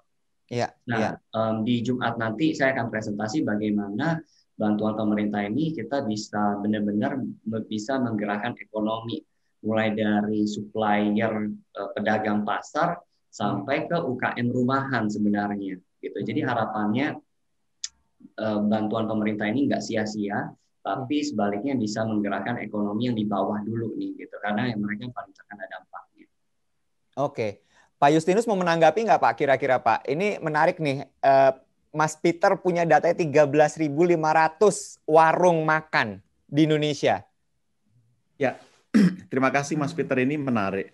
Pemerintah kan juga bukan tanpa masalah ya. Kita ini kesulitan mengumpulkan data sekian juta, tidak mudah. Penerima bansos itu sudah 40% dari penduduk kita. Sudah lebih dari 120 juta itu menerima bansos. Ini rekor sebenarnya. Selama ini kan kita selalu menggunakan bansos itu untuk politik. Kalau mau pilkada, mau pilpres rame. Nah itu ketika pandemi semua bisa bekerja cepat. Dan semua itu direalokasi. Bahkan dana desa itu aja sekarang jadi BLT. 32 triliun jadi BLT. Ini semua juga sedang belajar. Nah tadi Mas Peter betul. Kita harus prioritas. Pemerintah juga punya keterbatasan. Kita juga mikir kemarin itu. Defisit kan hanya boleh 3% dari PDB kita. Kalau itu tidak diubah, pasti pemerintah melanggar aturan, melanggar undang-undang. Maka diubah dan kita boleh sekarang menjadi 6,32%. Itu berarti kita itu sudah defisit 1.038 triliun. Nambah utang 903 triliun untuk COVID ini. Ini luar biasa, apalagi pajak kan tidak mungkin diharapkan. Nah sudah nggak apa-apa. Sekarang kita fokus ke stimulus, ke insentif seperti tadi. UMKM yang diberi paling awal ada penundaan kredit, subsidi bunga, terakhir kan banpres produktif. Memang belum bisa menjangkau semua. Ini baru 12 juta pelaku UMKM yang menjadi sasaran. Lalu subsidi gaji untuk karyawan yang gajinya tidak melebihi 5 juta, mendapat subsidi 600.000 per bulan. Itu juga baru 15 juta karyawan. Kendala kita adalah terbatas di anggaran, juga kita terbatas pada data. Tapi Kabar baiknya seperti Mas Peter ini banyak memberikan masukan, pemerintah pun juga cepat melakukan modifikasi kebijakan. Nah, terakhir ini ada asosiasi retail yang juga mengirimkan surat ke Menko dan Menteri Keuangan untuk minta support. Dan ini sedang digodok apa yang pas untuk teman-teman pelaku retail. Apakah pajaknya akan dibebaskan untuk sementara waktu, lalu disubsidi pajak restoran, pajak terkait itu supaya pembeli bisa bayar lebih murah, tapi pedagangnya tidak terdampak, subsidi listrik, dan lain-lain sedang kita pikirkan. Nanti mohon masukannya. Sehingga betul-betul skema kita memang melayani masyarakat karena sesuai kebutuhan. Pemerintah nggak tahu semuanya dan tidak boleh berasumsi pemerintah tahu semuanya. Persis Pak, itu penting karena asumsi itu akan menimbulkan fitnah Pak biasanya. Betul sekali. Fitnah berkepanjangan. Iya, jangan sampai. Oke, ini sebelum nanti karena Pak Justinus juga udah bilang bahwa sangat menunggu kalau ada masukan-masukan. Jesa dari itu udah senyum-senyum, kayaknya udah nggak sabar juga pengen cerita. Karena dari retailer, mungkin Bu Simpir juga pasti punya banyak unek-unek juga mengenai bagaimana retailer harus survive di tengah pandemi seperti ini. Nanti bisa disampaikan ke Pak Justinus juga. Didit juga pasti punya cerita dari sisi UMKM gitu ya, pengrajin dan sebagainya. Cuman Kenny dulu nih, dari tadi Kenny belum ngomong. Mungkin Kenny sama Philly punya banyak kesamaan mengenai traveling, ketahan dan sebagainya. Ken, how do you see kehidupan travel di Indonesia saat ini? Maksudnya pemerintah udah membuka kan, bahkan juga Kemenparekraf tuh, Pak Justinus ralat aku kalau salah ya Pak ya, Kemenparekraf juga sudah mengajak warga masyarakat juga untuk berkunjung ke kota-kota di Indonesia, ke Bali, bahkan sampai ada ajakan ayo kita pulihkan Bali dan sebagainya. Cuma tetap kan nggak bisa dipungkiri bahwa kita masih takut. Nah kalau Kenny sendiri dari sisi seorang traveler, gimana ngeliat ini Ken? Kalau aku pribadi, aku ngelihat banyak ya, karena memang teman-teman Instagramer, teman-teman yang even bukan Instagramer juga udah mulai jalan, udah mulai domestik trip. Tapi kalau buat aku pribadi, aku masih parno buat naik pesawat, buat kayak dine in seperti itu. Jadi kayak sekarang yang aku lakukan buat ngebantu dunia travel dari diriku sendiri, aku biasa staycation. Aku staycation, kalau enggak aku beli voucher hotel buat dipakai nanti sampai 2021. Jadi kayak hal-hal kecil yang buat aku untuk ngebantu. Karena kan dunia travel tuh kayak tahu-tahu ini pokoknya 7 bulan mati gitu, kayak mati suri gitu kan, kayak nobody travels anymore, nggak ada yang tinggal di hotel, nggak ada yang terbang seperti itu. Sekarang sih udah mulai satu-satu ya perlahan-lahan, cuma setiap orang kan punya concern-nya masing-masing, apakah mereka udah mau terbang ke Bali, apakah udah mau atau aku ngelihat sekarang banyak juga trennya cari destinasi yang dekat dari Jakarta yang bisa road trip, terus di outdoor trekking seperti itu, air terjun yang tadinya aku nggak tahu gitu, misalnya ada air terjun yang jaraknya cuma 2 jam dari Jakarta yang kita bisa trekking atau apa seperti itu. Aku sekarang ngelihat banyak itu di sosial media gitu. Jadi kayak hal-hal kecil seperti ini yang menurut aku sampai nanti kayak aku menganggapnya sampai nanti kurvanya turun, yang mungkin akan baru bisa bikin orang lebih berani buat traveling lagi dan mau spend buat naik pesawat, buat domestic trips atau apapun. Ada banyak hal-hal kecil yang bisa kita lakukan sebagai traveler gitu loh. Karena aku sendiri aku nggak bisa 7 bulan stay di rumah, tapi aku berusaha bertanggung jawab kepada diri sendiri, kepada follower, kepada traveler. Kalau buat aku yang aku berani lakukan itu saat ini hanya road trip yang deket-deket sama staycation seperti itu. Jadi setiap orang punya concern-nya masing-masing, tapi at least I know yang bisa aku lakukan dan yang bisa kalian lakukan tanpa membahayakan kesehatan sendiri sama kesehatan orang lain. Itu very nice insight tadi, beli voucher untuk dipakai di 2021 atau mungkin nanti ya kita membantu aja dulu sesuatu yang bisa kita bantu, tapi ya kalau misalnya dipaksa untuk traveling, tidak semua orang punya preference seperti itu gitu. Tadi Jessa bahkan bilang, aku ternyata parno. Oke, aku kembali lagi ke Jakarta, aku menjadi anak Jakarta yang manis aja. Pak Justinus, tadi Kenny juga ada sempat nyinggung sedikit kurva turun. Pak, bocoran dong Pak. Bu Simpir juga pasti ingin tahu kan Bu, ini sampai kapan gitu. Karena gini Pak, kemarin sempat CNBC rilis satu berita, katanya leak gitu ya, bocor, kurvanya W. Lalu kemudian ada ekonom juga yang menulis bahwa kurva W itu memang mungkin terjadi gitu, sehingga itu sebenarnya agak ngeri sih, tapi 2022 baru beres. Nih aku karena kita small group di sini, ini kita bahas aja gitu. Kasih bocoran dong Pak, gimana nih? Kita mesti ngapain gitu? Ya, jadi game changers dalam pandemi ini memang vaksin ya.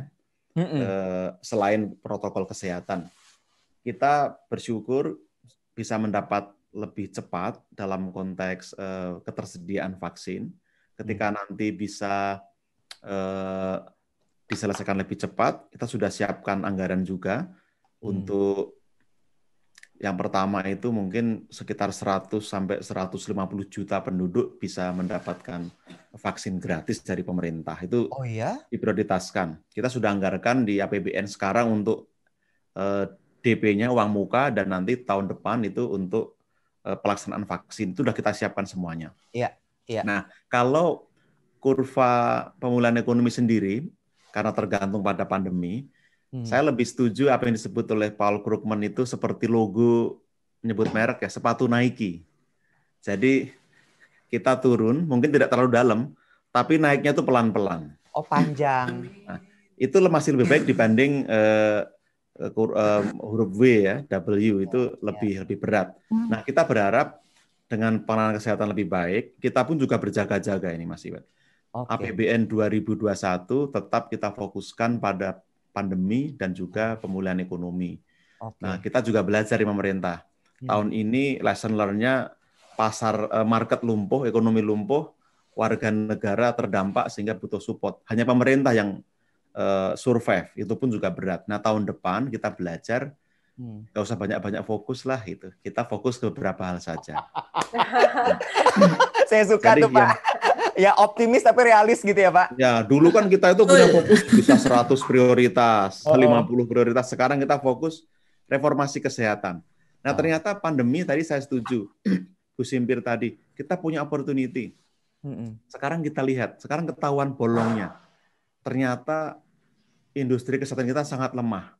Baik industri obat, industri alat-alatnya dan sebagainya. Nah, ini opportunity. Dalam waktu cepat kita bisa bikin ventilator sendiri, bikin masker APD sendiri, dan bahkan sudah siap ekspor beberapa. Ini sekarang kami fasilitasi dengan insentif sehingga mereka memenuhi kebutuhan dalam negeri dan juga bisa ekspor. UMKM juga ternyata bisa menciptakan produk domestik yang bisa memenuhi kebutuhan pasar. Sekarang keran impor itu kita agak kencangkan, sehingga memberi peluang UMKM dalam negeri itu bersaing. Jadi kalau dilihat di pasaran, dengan instrumen yang kita punya, biaya masuk kita naikkan, pajak-pajak dinaikkan, sehingga impor akan lebih sulit. Ini akan memperkuat UMKM dalam negeri, supaya jangan hanya resellers, tapi mereka juga menjadi produsen. Ini yang sekarang sedang kita lakukan. Lalu tadi transformasi digital, kita kan punya kelemahan. Work from home, study from home, IT-nya kurang mendukung. Tahun depan kita anggarkan 30 triliun untuk perluasan jaringan, untuk penambahan infrastruktur, sehingga fokusnya untuk kesehatan, pendidikan, UMKM itu akan betul-betul disupport dalam digitalisasi. Jadi itu beberapa fokus yang diharapkan bisa mendukung, dan kita tahu dunia usaha. Wah, saya berterima kasih hari ini masih banyak yang optimis, dan saya senang, tapi betul-betul kami berempati. Ini situasi yang tidak pernah kita bayangkan, sangat berat. Oke, ini kayaknya kalau misalnya ada yang mau disampaikan langsung disampaikan loh. Ini mungkin soalnya kita bisa diskusi juga sama Pak Justinus juga dari wakil pemerintah. Nah, kan udah mulai goyang-goyang semua. Oke, artinya saya melihat sepertinya ada tanda-tanda nih. Didit, ada yang mau disampaikan nggak ke Pak Justinus? Mungkin terkait dengan perajin. Tadi Didit juga udah nyatat banyak banget kayaknya dari obrolan hari ini. Perajin, UKM, karena Didit juga pelaku dan kemudian juga aktif di asosiasi juga kan ya Didit ya? Iya. Jadi pagi Pak Justinus, ayo lo. Oh gitu, ayo lo gitu. Enggak, bercanda.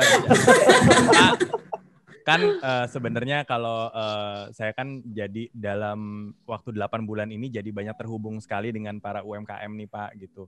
Dan memang sebenarnya yang dibutuhkan itu selain memang menggenjot perekonomian, sebenarnya adalah optimisme mental ya, kayak tadi yang Jessa bilang bahwa sebenarnya mental lah yang pertama kali hit rock bottom tuh sebenarnya si mental itu gitu. Nah sebenarnya adalah kalau menurut saya selain bansos, karena kalau bantuan secara ekonomi itu kan sifatnya sekali atau 2 kali ya Pak, mungkin maksudnya dalam arti kata dalam sebulan atau 2 bulan gitu. Nah sebenarnya yang sustain itu adalah ketika kita bisa sharing ilmu gitu ya, dan kalau ada saya pernah baca nih, kasih 1 orang makan ikan maka kamu sudah memberi dia makan 1 hari, tetapi berikan dia ilmu cara memancing ikan maka kamu sudah akan memberi dia makan seumur hidup gitu. Nah mungkin selain bantuan sosial, mungkin nanti juga dari pemerintah bisa memberikan seperti pelatihan-pelatihan gitu Pak kepada para UMKM yang tersebar di seluruh Indonesia. Dan setelah pelatihan itu satu pasti yang dibangun adalah yang kena tuh mereka nggak optimis lagi sekarang yang saya lihat, dan mereka itu ada ketakutan untuk mencipta karena nggak tahu demand-nya apakah masih ada atau enggak gitu. Nah makanya setiap kelas saya selalu kasih mereka penguatan gitu. Nah tetapi yang kami butuhkan juga ujung-ujungnya adalah bagaimana mereka memiliki platform untuk berjualan gitu, dan kan nggak semuanya itu terbuka secara digital Pak, karena nyari sinyal 3G atau 4G aja kalau di pedalaman susah. Mungkin kalau Bapak bisa mencolek-colek timnya BUMN, kalau Sarinah kurang lebih itu BUMN apa ya? BUMN bener.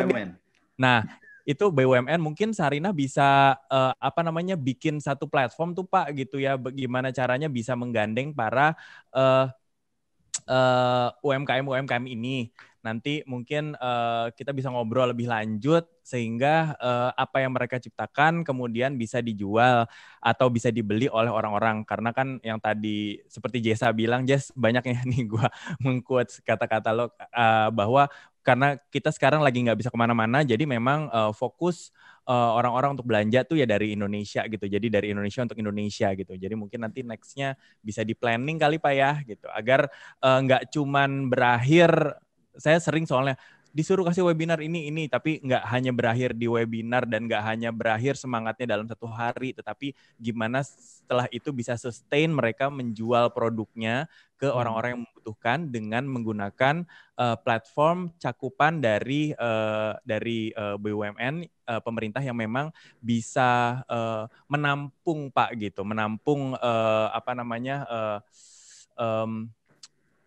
produk-produk mereka gitu Pak.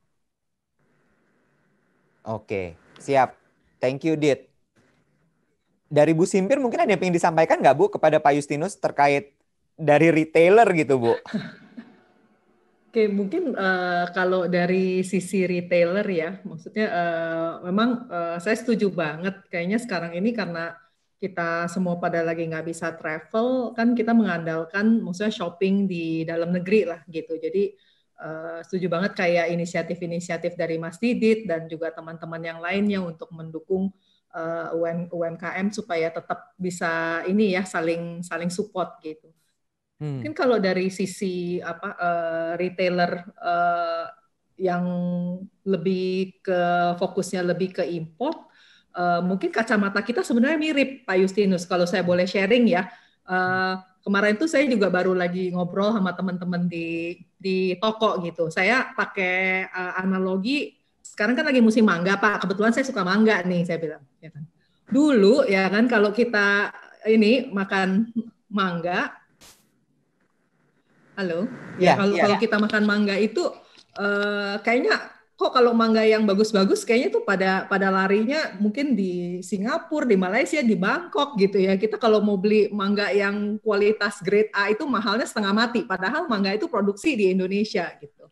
Ya kan, jadi saya mengibaratkan itu kayak tahun-tahun lalu sebelum masa pandemi ini banyak sebenarnya opportunity bisnis apa mungkin kayak sales gitu yang lari ke luar negeri, karena orang Indonesia kalau ke luar negeri nomor 1 tuh shopping duluan, Pak.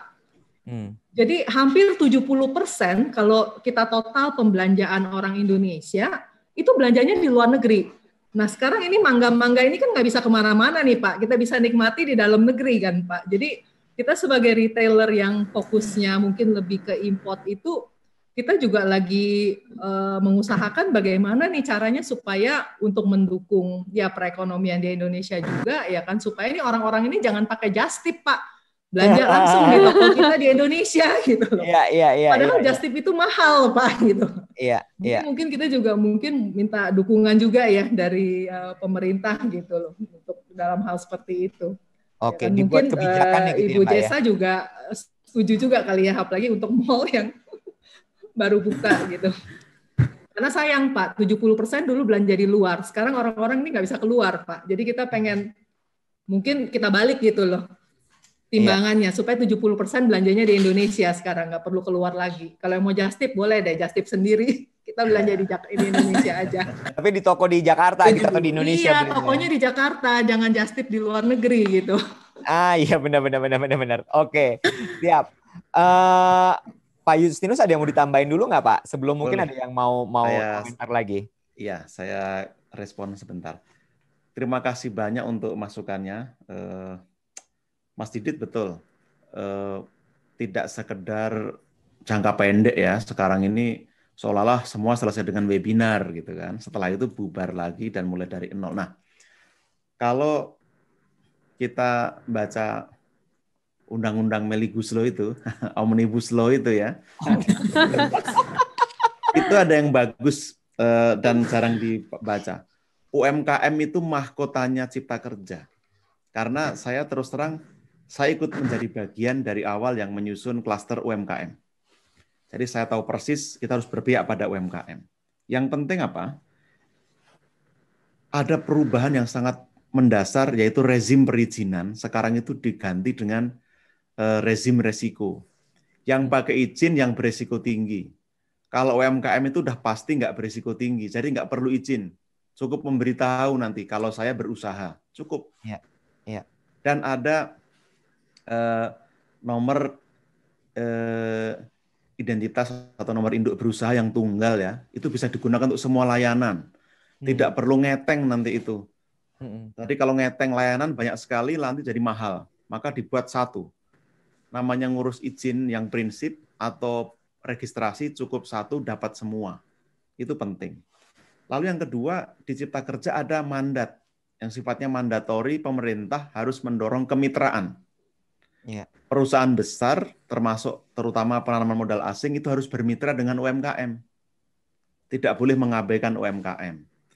Lalu yang penting lagi adalah mandat dalam undang-undang ini, perintah ini.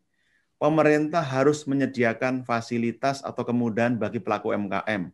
Antara lain dukungan pembukuan, pencatatan, lalu aplikasi, dan marketing atau pemasaran. Ini mandat, tidak boleh diabaikan oleh pemerintah karena ini perintah undang-undang. Jadi sifatnya mandatori dan ini penting. Lalu yang mendorong ini lagi adalah prakerja yang sayangnya karena COVID harus dimodifikasi. Itu kan konsep bagus untuk improvement, sehingga kita itu mau migrasi dari yang selama ini paradigmanya labor menjadi entrepreneur. Itu yang kita dorong, maka ada prakerja. Dan sekarang itu sudah ada peraturan Menteri Keuangan menyangkut insentif untuk inovasi dan untuk riset, itu juga diberikan sampai 300%. Ini dukungan yang luar biasa. Nah, untuk retail, saya setuju tadi. Kita sudah mulai sebenarnya dari peraturan Menteri Keuangan tentang jasa titip. Sekarang kan dibatasi yang barang bawaan itu kan dibatasi, selebihnya kan harus kena pajak. Iya. 2.500 US dollar itu satu keluarga itu tidak dikenai pajak. Di atas itu kan dikenai pajak. Jadi ini penting kalau individu 500 dolar. Itu penting kenapa? Karena lalu pemeriksaan diperketat juga. Orang yang menggunakan untuk sendiri atau dia membelikan untuk orang lain itu bisa dibedakan. Sehingga kalau beli dari luar kena pajak, ngapain saya beli dari luar? Yang kedua, penghapusan pajak penjualan barang mewah untuk barang-barang branded yang selama ini dibelanjakan di luar negeri. Kan sudah dinolkan semua pajak barang mewahnya. Sehingga harusnya bisa lebih murah. Nah ternyata tidak berdampak kemarin itu. Momentumnya menurut saya saat ini. Kemarin orang ke Singapura itu kan masih pengen main sekaligus belanja. Beda kalau saya ke SCBD atau ke HI misalnya gitu kan, berbeda. Nah ini yang sekarang kesempatan, orang nggak bisa ke Singapura, nggak bisa ke Hong Kong, Indonesia punya apa? Ini saat yang tepat. Prasyaratnya tadi, betul-betul. Kenapa kok ekonomi tidak segera bergeliat? Kami mengidentifikasi karena kelompok menengah atas belum berani berkonsumsi, belum berani jalan-jalan, masih takut COVID. Nah pertaruhan kita ada di sini. Kalau ini bisa dipastikan aman, kelompok menengah atas ini sudah berani belanja, jalan-jalan lagi, kita yakin ekonomi akan segera bergeliat. Karena saat ini, Mas Iwet, tabungan itu naik. Bukan berarti orang nggak punya duit, tabungan itu naik. Ya. Stimulus pemerintah yang dibeli BI, SBN-nya, surat utang dibeli BI, lalu digelontorkan melalui bank itu, balik ke BI sekarang itu.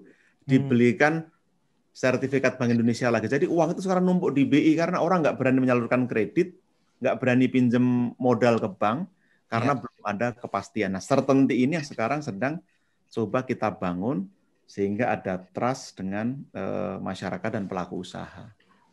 Pak, nambahin sedikit. Ini juga mungkin karena gini, kita juga kepinginnya kan dari Emera Power Breakfast ini adalah kita pingin ada hasil nyata seperti yang Didit bilang. Jangan cuma ngobrol-ngobrol, webinar terus apa gitu. Ya. Gini Pak, pertanyaannya bagaimana caranya supaya si kaum menengah atas ini kemudian akhirnya bisa lebih merasa nyaman dan kemudian mereka keluar untuk spending, Pak. Karena itu juga butuh loh, Pak, bantuan dari pemerintah untuk meyakinkan kami ini untuk oke.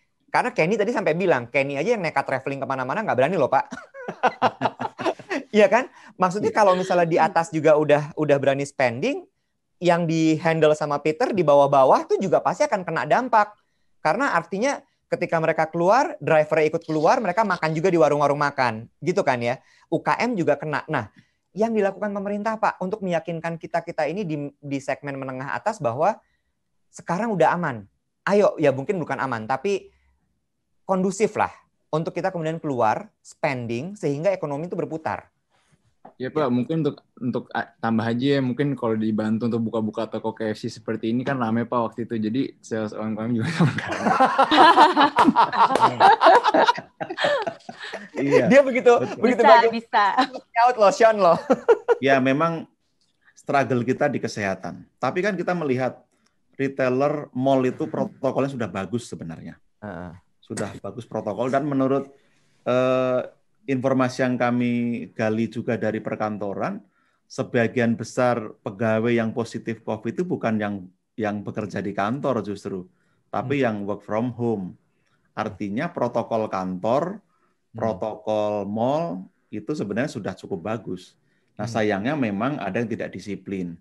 Nah sekarang pemerintah struggle di sana, selain meningkatkan kapasitas tes, kemarin meningkatkan tarif atas swab test ya supaya lebih terjangkau. Ya. Lalu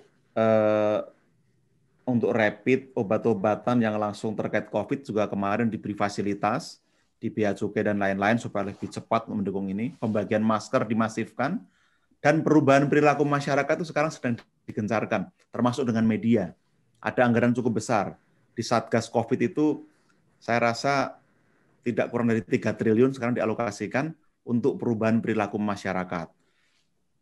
Pembagian masker gratis dalam jumlah jutaan itu terus dibagikan ke tiap-tiap provinsi. Nah, sekarang yang didorong memang bagaimana kelas menengah atas itu punya kepercayaan diri untuk segera mereka keluar. Nah, Kementerian Pariwisata ini sedang finalisasi 7-9 destinasi utama itu sudah mulai disiapkan dengan protokol aman COVID. Lalu insentif 3 triliun sudah digelontorkan untuk subsidi tiket, untuk subsidi tadi pajak restoran, pajak hotel, supaya bisa lebih murah. Lalu yang paling penting memang signaling vaksin harus sudah mulai jelas, sehingga orang mulai percaya.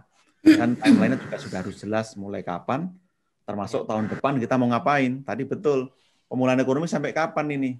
Kita berharap semester 1 2021 semua sudah bisa kita atasi. Nah, mulai semester 2 2021 itu betul-betul kita full pemulihan ekonomi. Dan 2022 itu diharapkan kita sudah bisa pulih.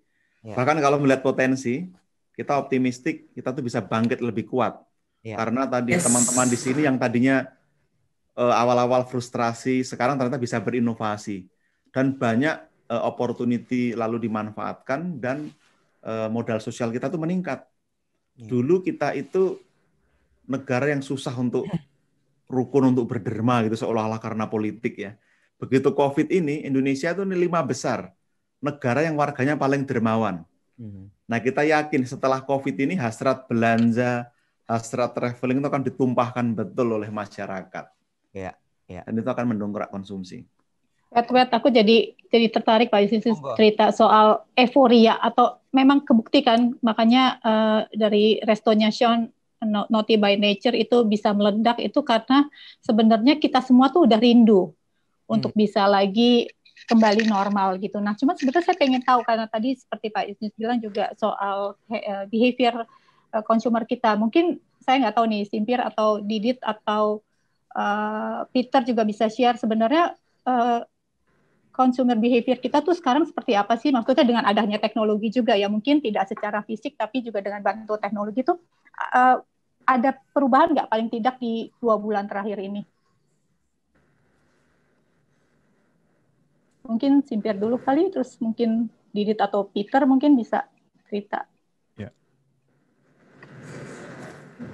Kalau consumer behavior, kayaknya kalau kita lihat semenjak mall-mall semua mulai dibuka, sebenarnya appetite untuk ke mall itu sebenarnya cukup kelihatan ya, maksudnya cukup bagus gitu. Jadi ada aja ya kan yang visit ke mall dari pagi-pagi mau buka, mungkin mereka ambil opportunity, mungkin masih sepi, jadi saya datangnya pagi-pagi. Ataupun kita perhatiin juga pas setelah jam pulang kantor, mulai balik lagi, oke, saya pulang kantor, instead of saya pulang ke rumah, dinner di rumah, mungkin saya makan malam di mall gitu. Jadi kalau kita lihat mungkin pas bulan September kemarin sebenarnya udah kita feelingnya udah normal-normal aja sebenarnya sebelum PSBB kedua ya. Sebenarnya kita udah cukup optimis dan cukup happy gitu. Memang untuk kayak untuk home delivery atau kayak remote sales gitu tetap masih ada karena masih banyak juga mungkin klien-klien yang belum gitu masih was-was, belum terlalu mau ke mall gitu. Jadi ya sayangnya kita nggak punya e-com gitu untuk Louis Vuitton di Indonesia saat ini kita belum punya e-com. Cuman kalau untuk negara-negara yang sudah punya e-com pertumbuhannya sih cukup tinggi gitu. Jadi kalau untuk client sentiment saya lihat untuk Indonesia market terutama orang-orang di Jakarta sebenarnya kelihatannya udah mulai ready gitu untuk balik lagi ke normal sebelum PSBB kedua dan kita cukup optimis sebenarnya gitu. Oke, thank you. Oke, Didit gimana? Aku tambahin dikit boleh ya? Boleh. Kebetulan kan kalau di project kita itu kan kebanyakan berhubungan dengan F&B retailer ya Bu ya. Jadi memang dampak yang sangat berat itu kita yang di F&B karena satu sebenarnya dine-in itu kan sangat berpotensi untuk memberikan pemasukan yang sangat baik lah ya kepada retailer. Nah kemarin itu waktu kita sebelum PSBB kedua itu sebenarnya kenaikan kita tuh sudah cukup signifikan ke angka 60-70%. Saya nggak bilang orang-orang cuek atau tidak peduli ya, tapi lebih ke arah orang sudah lebih menjaga protokol dibandingkan waktu pertama kali yang lebih cuman parno atau ketakutan atau nggak peduli ya. Cuman ternyata setelah PSBB waktu itu kita sudah mencapai 60-70%. Itu udah good enough. I mean, we have every potential di dalam rangka mengembalikan keadaan ekonomi yang lebih baik. Begitu PSBB kedua, Bu, ya ampun, yang tiarap lebih banyak daripada yang pertama. Jadi saya benar-benar di satu sisi kita ngelihat sebenarnya kita selama kita mencoba untuk menjaga dalam artian di mana ada tempat-tempat yang tidak menjalankan protokol langsung dikenakan sanksi. Nah, itu lebih efektif sebenarnya dibandingkan ditutup rata gitu loh.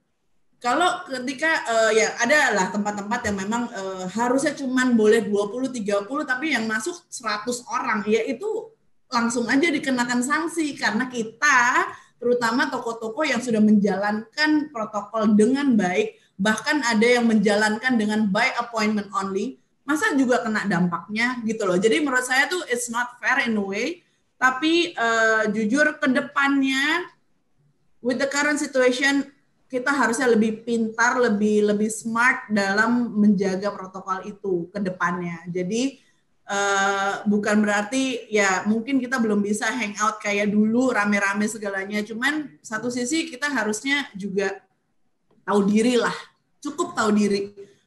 Ketika ini semua sudah lebih baik ya barulah kita hura-hura lagi, tapi untuk sementara ini ya jangan, ya kan ya. Iwet tahu banget ya kan, aku dulu nggak pernah di rumah loh, sekarang di rumah menjaga segitunya karena jujur this pandemic hits me very bad in many aspect, dari kerjaan, dari hidup, dari jiwa, dari semuanya. Jadi tolonglah kita yang lebih menjaga, disebar-sebarkanlah ini. Positif bukan berarti tidak realistis karena keadaannya sangat belum baik lah ya. Cuman in terms of the retail, kita semua udah tahu di mana bisnis kita adalah mendatangkan orang, tapi kita harus jaga itu aja. Dan benar Pak Justinus, kita terutama yang di office juga kita sangat menjaga protokol itu, kesadaran diri untuk melakukan rapid test, kesadaran diri untuk selalu memakai masker, kesadaran diri untuk tidak berkerumun di area-area yang memang seharusnya tidak penting lah ya, itu yang harusnya dijalankan. Oke. Dit atau Peter? Iya, kalau dari dari IKAT sendiri sih memang pertama itu adalah kita drop banget ya salesnya karena waktu itu hittingnya itu pas lagi lebaran. Jadi lebaran tuh harusnya pas lagi, biasanya kalau retail brand tuh lagi mencari mencari sales gitu ya. Nah tapi itu nggak berhasil. Nah akhirnya adalah satu yang berubah adalah cara berjualan. Jadi sekarang kita seperti berjualan one on one gitu, Wet. Jadi langsung ke customer, kemudian kita bikin certain kayak katalog gitu. Dan sekarang kan kita juga udah ada e-commerce ya gitu. Jadi memang online-nya lebih ditingkatkan lagi. Tetapi banyak juga klien-klien yang memang modelannya itu nggak, istilahnya apa ya, nggak mau ribet gitu. Nah, buat yang mereka nggak mau ribet ini ya kita mau nggak mau harus menjualnya one on one gitu.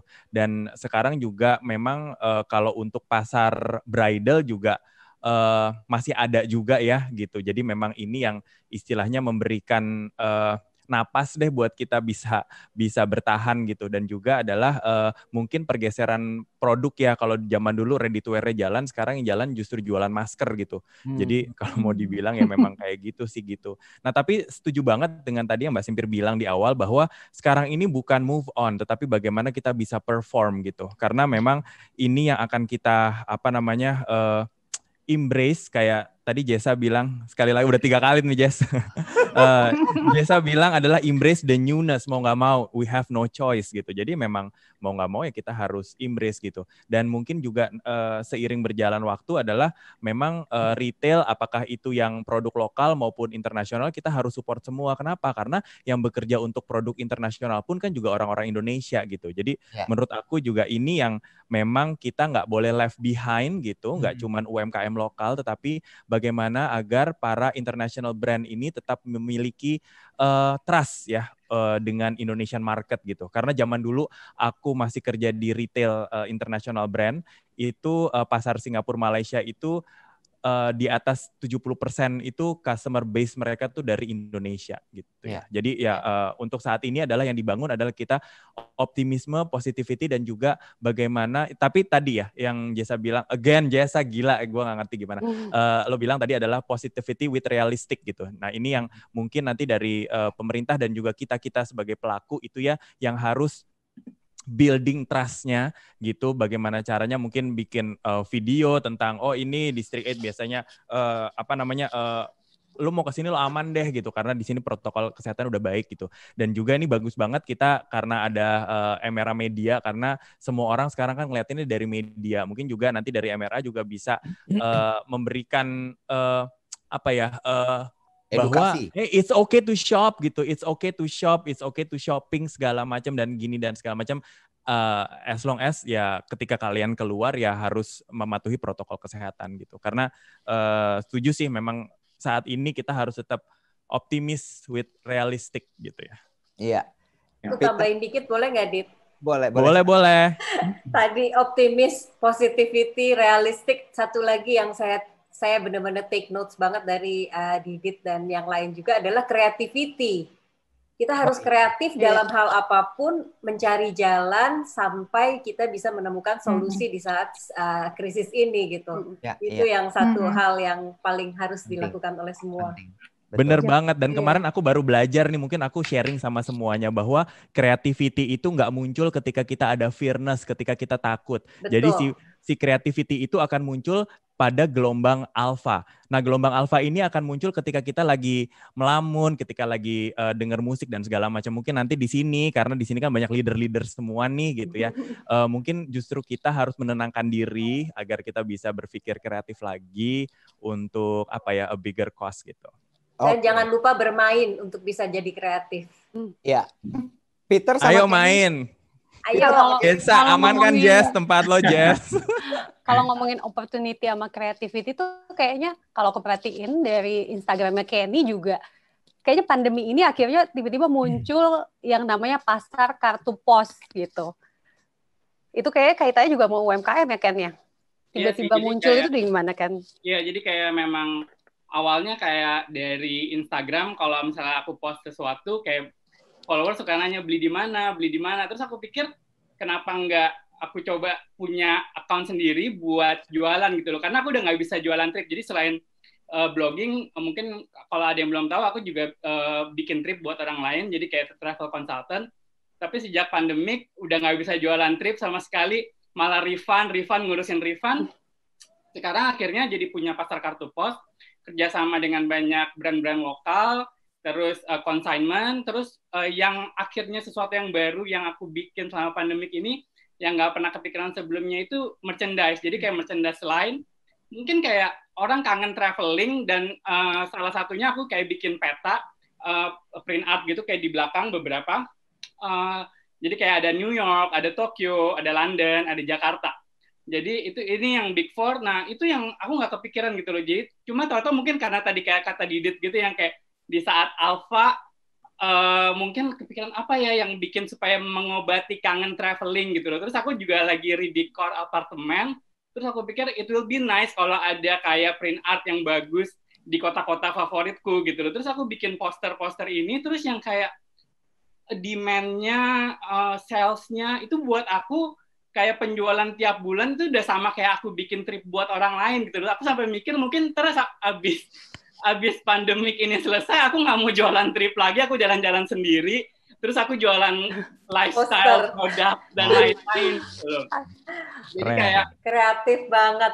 Iya, jadi dan aku maksudnya siapa sih yang kepikiran kalau hanya dengan bikin poster aja itu bisa kayak apa ya, ini kayak hidupku saat ini gitu loh. Jadi jualan poster, jualan makanan, jualan lifestyle produk gitu loh. Jadi yang dulunya nggak pernah pakai online shop sesering ini, sekarang malah jadi punya toko sendiri, online shop sendiri lewat Instagram dan lewat aplikasi.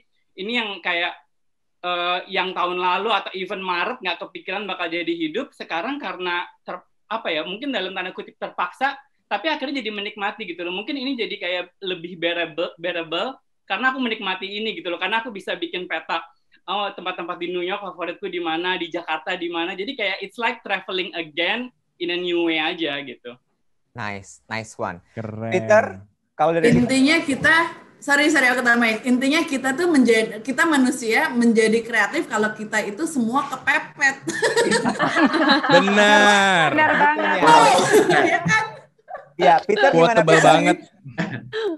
Ini 2 jam nggak berasa banget, and I have so many ideas running into my mind right now. Iya, dan aku bahkan mungkin nanti lewat Iwat ya, aku mau undang kalian preview sneak preview.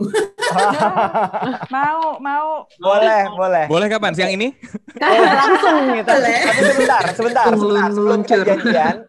Sebelum kita janjian, Peter dulu. Peter, apa yang mau disampaikan mungkin terkait dengan tadi pertanyaan Mbak Ria juga?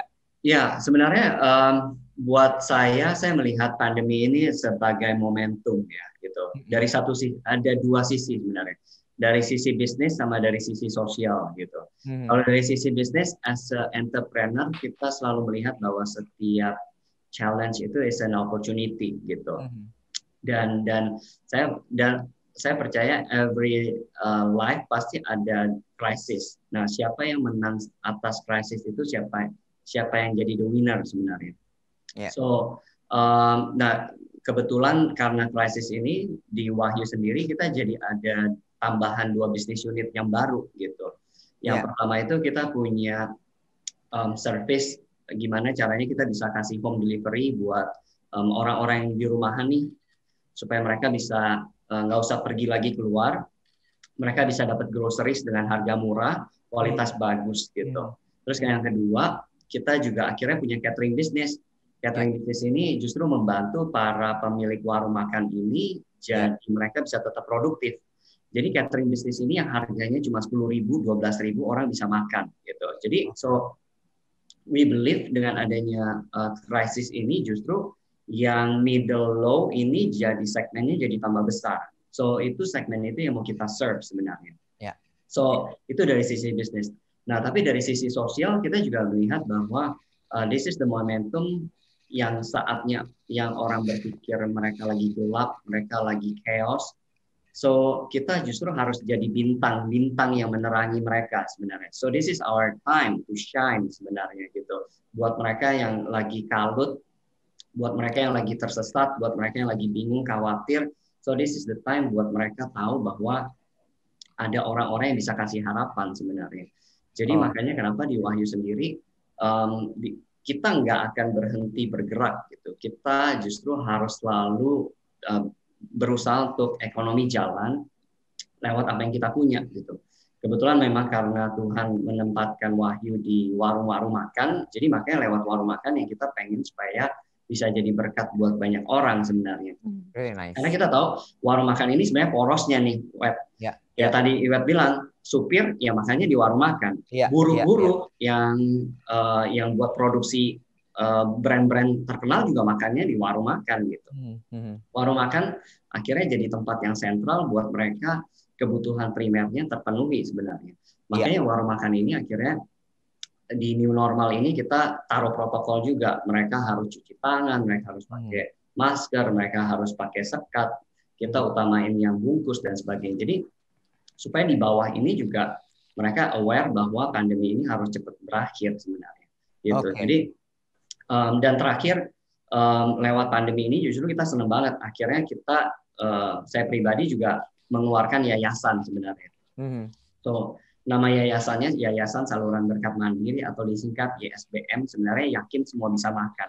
Jadi supaya mereka ini permasalahan mereka ini makan itu udah bisa teratasi. Karena kita tahu ya pada saat Maret April banyak banget tuh yang video-video orang kelaparan, bingung, besok mau kerja di mana, besok mau makan apa, besok mau kasih makan keluarganya apa.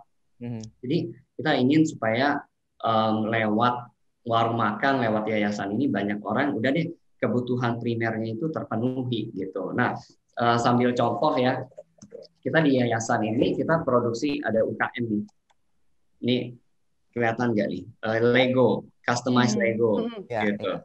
So, jadi setiap pembelian Lego ini kita donasi ke yayasan dan yayasan ini kasih 1 piring buat orang-orang yang mungkin disabled people ataupun orang-orang tua yang mereka nggak bisa kerja supaya mereka bisa makan. So harapannya dengan cara ini warung makan bisa generate sales dan akhirnya bisa menghidupi orang-orang di sekitarnya gitu.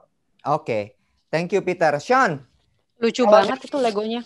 Dari segmen yang di atas nih, justru dengan Naughty by Nature dibuka terus kemudian antusiasmenya sangat gila sekali. How you see this pandemic gitu? Apakah memang ternyata enggak kok, tetap bisa kok kalau kita memulai sesuatu yang baru dan rasanya masih tetap aman gitu? Atau mungkin ada yang ingin disampaikan juga terkait dengan gimana mencari opportunity di tengah-tengah kesulitan ini? Enggak ya, sebenarnya pasti pandemi ini kena susah ya, apalagi maksudnya ke KFC as a brand, kita misalnya udah hampir 800 toko di seluruh Indonesia, pasti kenanya lumayan tinggi ya. Jadi memang sebenarnya tough times for all F&B, tough times for all retailers ya, yang kayak kita udah discuss juga dari tadi. Again, kayak saya bilang tadi, it's all just about managing cash flow on store levels. If we could have the cash flow, we could stay a bit afloat and adapt to the situations lah. Kayak saya bilang tadi juga, di Naughty by Nature ini tetap KFC ya, dan harganya tetap sebenarnya murah banget compared to restoran-restoran lain di Senopati ya. Jadi ya pasti ada opportunity untuk juga to do well, because I think in the end of the day, if your brand is doing mungkin peluangnya nggak sebesar, tapi pasti masih ada opportunity. Sebenarnya juga what really humbles me too is that customer yang nyampe sini memang ada menengah ke atas, tapi juga banyak yang dari luar kota, banyak yang tetap pakai sandal jepit swallow, banyak yang jadi so the market is varying. Kita juga tetap dapat market yang makan di KFC yang biasa, yang baru KFC-nya ini, dan juga market baru yang misalnya agak malas ke toko KFC karena atmosfernya apapun itu, yang bisa juga experience something else gitu. So I think it's happy for me to see that people want to travel, people want to go untuk makanan satu, dan untuk atmosfer yang mereka suka gitu. Jadi ya maksudnya kayak tadi juga kan kita ngomongin bagaimana traveling di seluruh dunia, bagaimana traveling atau build businesses to make people move around. I think the opportunities are still there. Apalagi sekarang juga kan orang juga lebih aware of the risk of COVID, aware of the risk of everything, dan juga pemerintah juga membantu banyak lah untuk informasinya, untuk help businesses too untuk grow. So gitu sih ya. Pasti sulit untuk survive 2020, pasti sulit, dan ke 2021-nya juga pasti tetap sulit. Tapi ya we have to make ways to survive lah. Dan it's also a good opportunity for us to show, for example, as a business ya, it's good to show that kita bisa buka dan kita bisa lumayan rame. So it's good for the brand to know where your position is in the market. So I think that's one positive way to think about it as well. Tapi ya pastinya banyak juga bisnis yang emerging, ada juga pasti yang slowly fading away kan. Jadi ya kita harus coba terus semangat. Pasti semua ini susah, semua pusing, tapi ya when there's a will there's a way. And saya lihat kalian semua yang show an example bagaimana kita bisa semangat terus. Jadi ya membuat saya juga lebih semangat. Terima kasih semuanya udah sharing semuanya. Insya Allah kita bisa ke depannya lebih bisa ngobrol-ngobrol lagi, bisa kasih semangat to each other. Terima kasih. Thank you, Sean. Thank you. Tapi yang jelas bahwa memang kalau misalnya bisa disimpulkan dari obrolan kita pada hari ini, gitu ya, terima kasih banyak juga untuk semua yang sudah datang, bahwa nomor satu, beradaptasi itu tidak bisa diabaikan, tidak bisa dihindari, harus kita lakukan. Kemudian being positive, oke, tapi mungkin kalimat itu sekarang ini juga tapi mungkin agak dihindari juga oleh beberapa orang, karena kalau ketika terdengar kata positif, langsung asosiasinya adalah positif COVID gitu ya. Mungkin lebih enak kalau kita sebut sebagai kita bisa sehat secara mental dan juga fisik, sehingga kita bisa mencari peluang-peluang untuk bisa kita lakukan dan juga bisa survive di tengah-tengah pandemi ini. Ingat kalau tadi Pak Yusinus bilang kurvanya mungkin seperti swoosh pada huruf Nike, dia turun lalu kemudian naiknya pelan tapi panjang ya, mungkin ibaratnya kalau Sean juga ngerti naik ke kilometer 0 gitu, 10 kilometer tapi naik ke 500 meter gitu.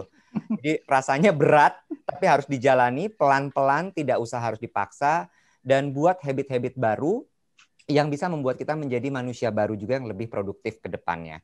Dan jangan lupa productivity kalau misalnya bisa didukung oleh teknologi yang juga mumpuni, pastinya akan bisa membuat kita juga lebih powerful, karena power to work and power to play. Dan jangan lupa bahwa Samsung menghadirkan ekosistem yang sangat luar biasa untuk teknologi yang mendukung kinerja kita semua. Mulai dari smartphone, kemudian earbuds, kemudian smartwatch, sampai kemudian juga tabletnya. Mungkin itu dari saya. Terima kasih banyak sekali lagi untuk seluruh teman-teman yang sudah hadir pada hari ini. Sangat menyenangkan sekali, ada banyak sekali insight yang kita dapatkan hari ini, dan pastinya adalah ingat obrolan ini jangan hanya berakhir di sini, tapi harus ada sesuatu yang kita lakukan. Kami sendiri dari Emera Media, Pak Justinus, pastinya juga akan memberitakan kepada seluruh audiens kita bahwa ayo kita mulai bergerak untuk bisa meningkatkan ekonomi ini tanpa meninggalkan 3M, seperti memakai masker, menjaga jarak, dan juga mencuci tangan. Dan pastinya juga teman-teman semua yang ada di sini tetap semangat, kita sama-sama bergerak. Kalau ada yang dibutuhkan dari Emera Media, silahkan boleh kontak aku, Mbak Ria, Mbak Shantika, atau Vili, karena kita pasti siap membantu untuk semua bisa tetap berjalan dengan baik di tengah pandemi ini. Terima kasih banyak juga untuk Samsung Indonesia, terima kasih banyak untuk Galaxy Note 20 Ultra untuk supportnya di Power Breakfast pada pagi hari ini. Terima kasih sekali lagi. Sampai kita ketemu lagi dan sukses untuk semuanya. Foto bareng dong, Wes. Oh iya, foto bareng. Boleh? Kita pose dulu sebentar. Oke, teman-teman, silahkan. Wah, gila Peter udah pakai Note 20. Ya, kita pose dulu. Jangan lupa kalau misalnya mau di-post, gunakan hashtagnya adalah Galaxy Note 20, hashtag MRA Power Breakfast, dan kemudian tag ke Samsung Indonesia atau @emeramedia. Oke, siap. Terima kasih banyak. Selamat beraktivitas kembali. Terima kasih untuk 2 jam yang sangat menyenangkan. Thank you. Thank you semuanya. Bye guys. Thank you semuanya. Thank you. Bye. Thanks.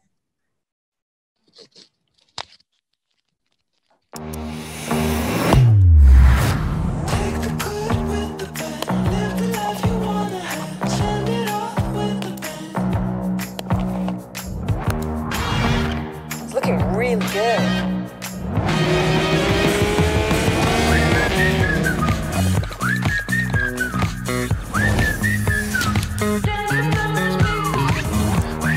Samsung Galaxy Note 20 and 20 Ultra. Get it now.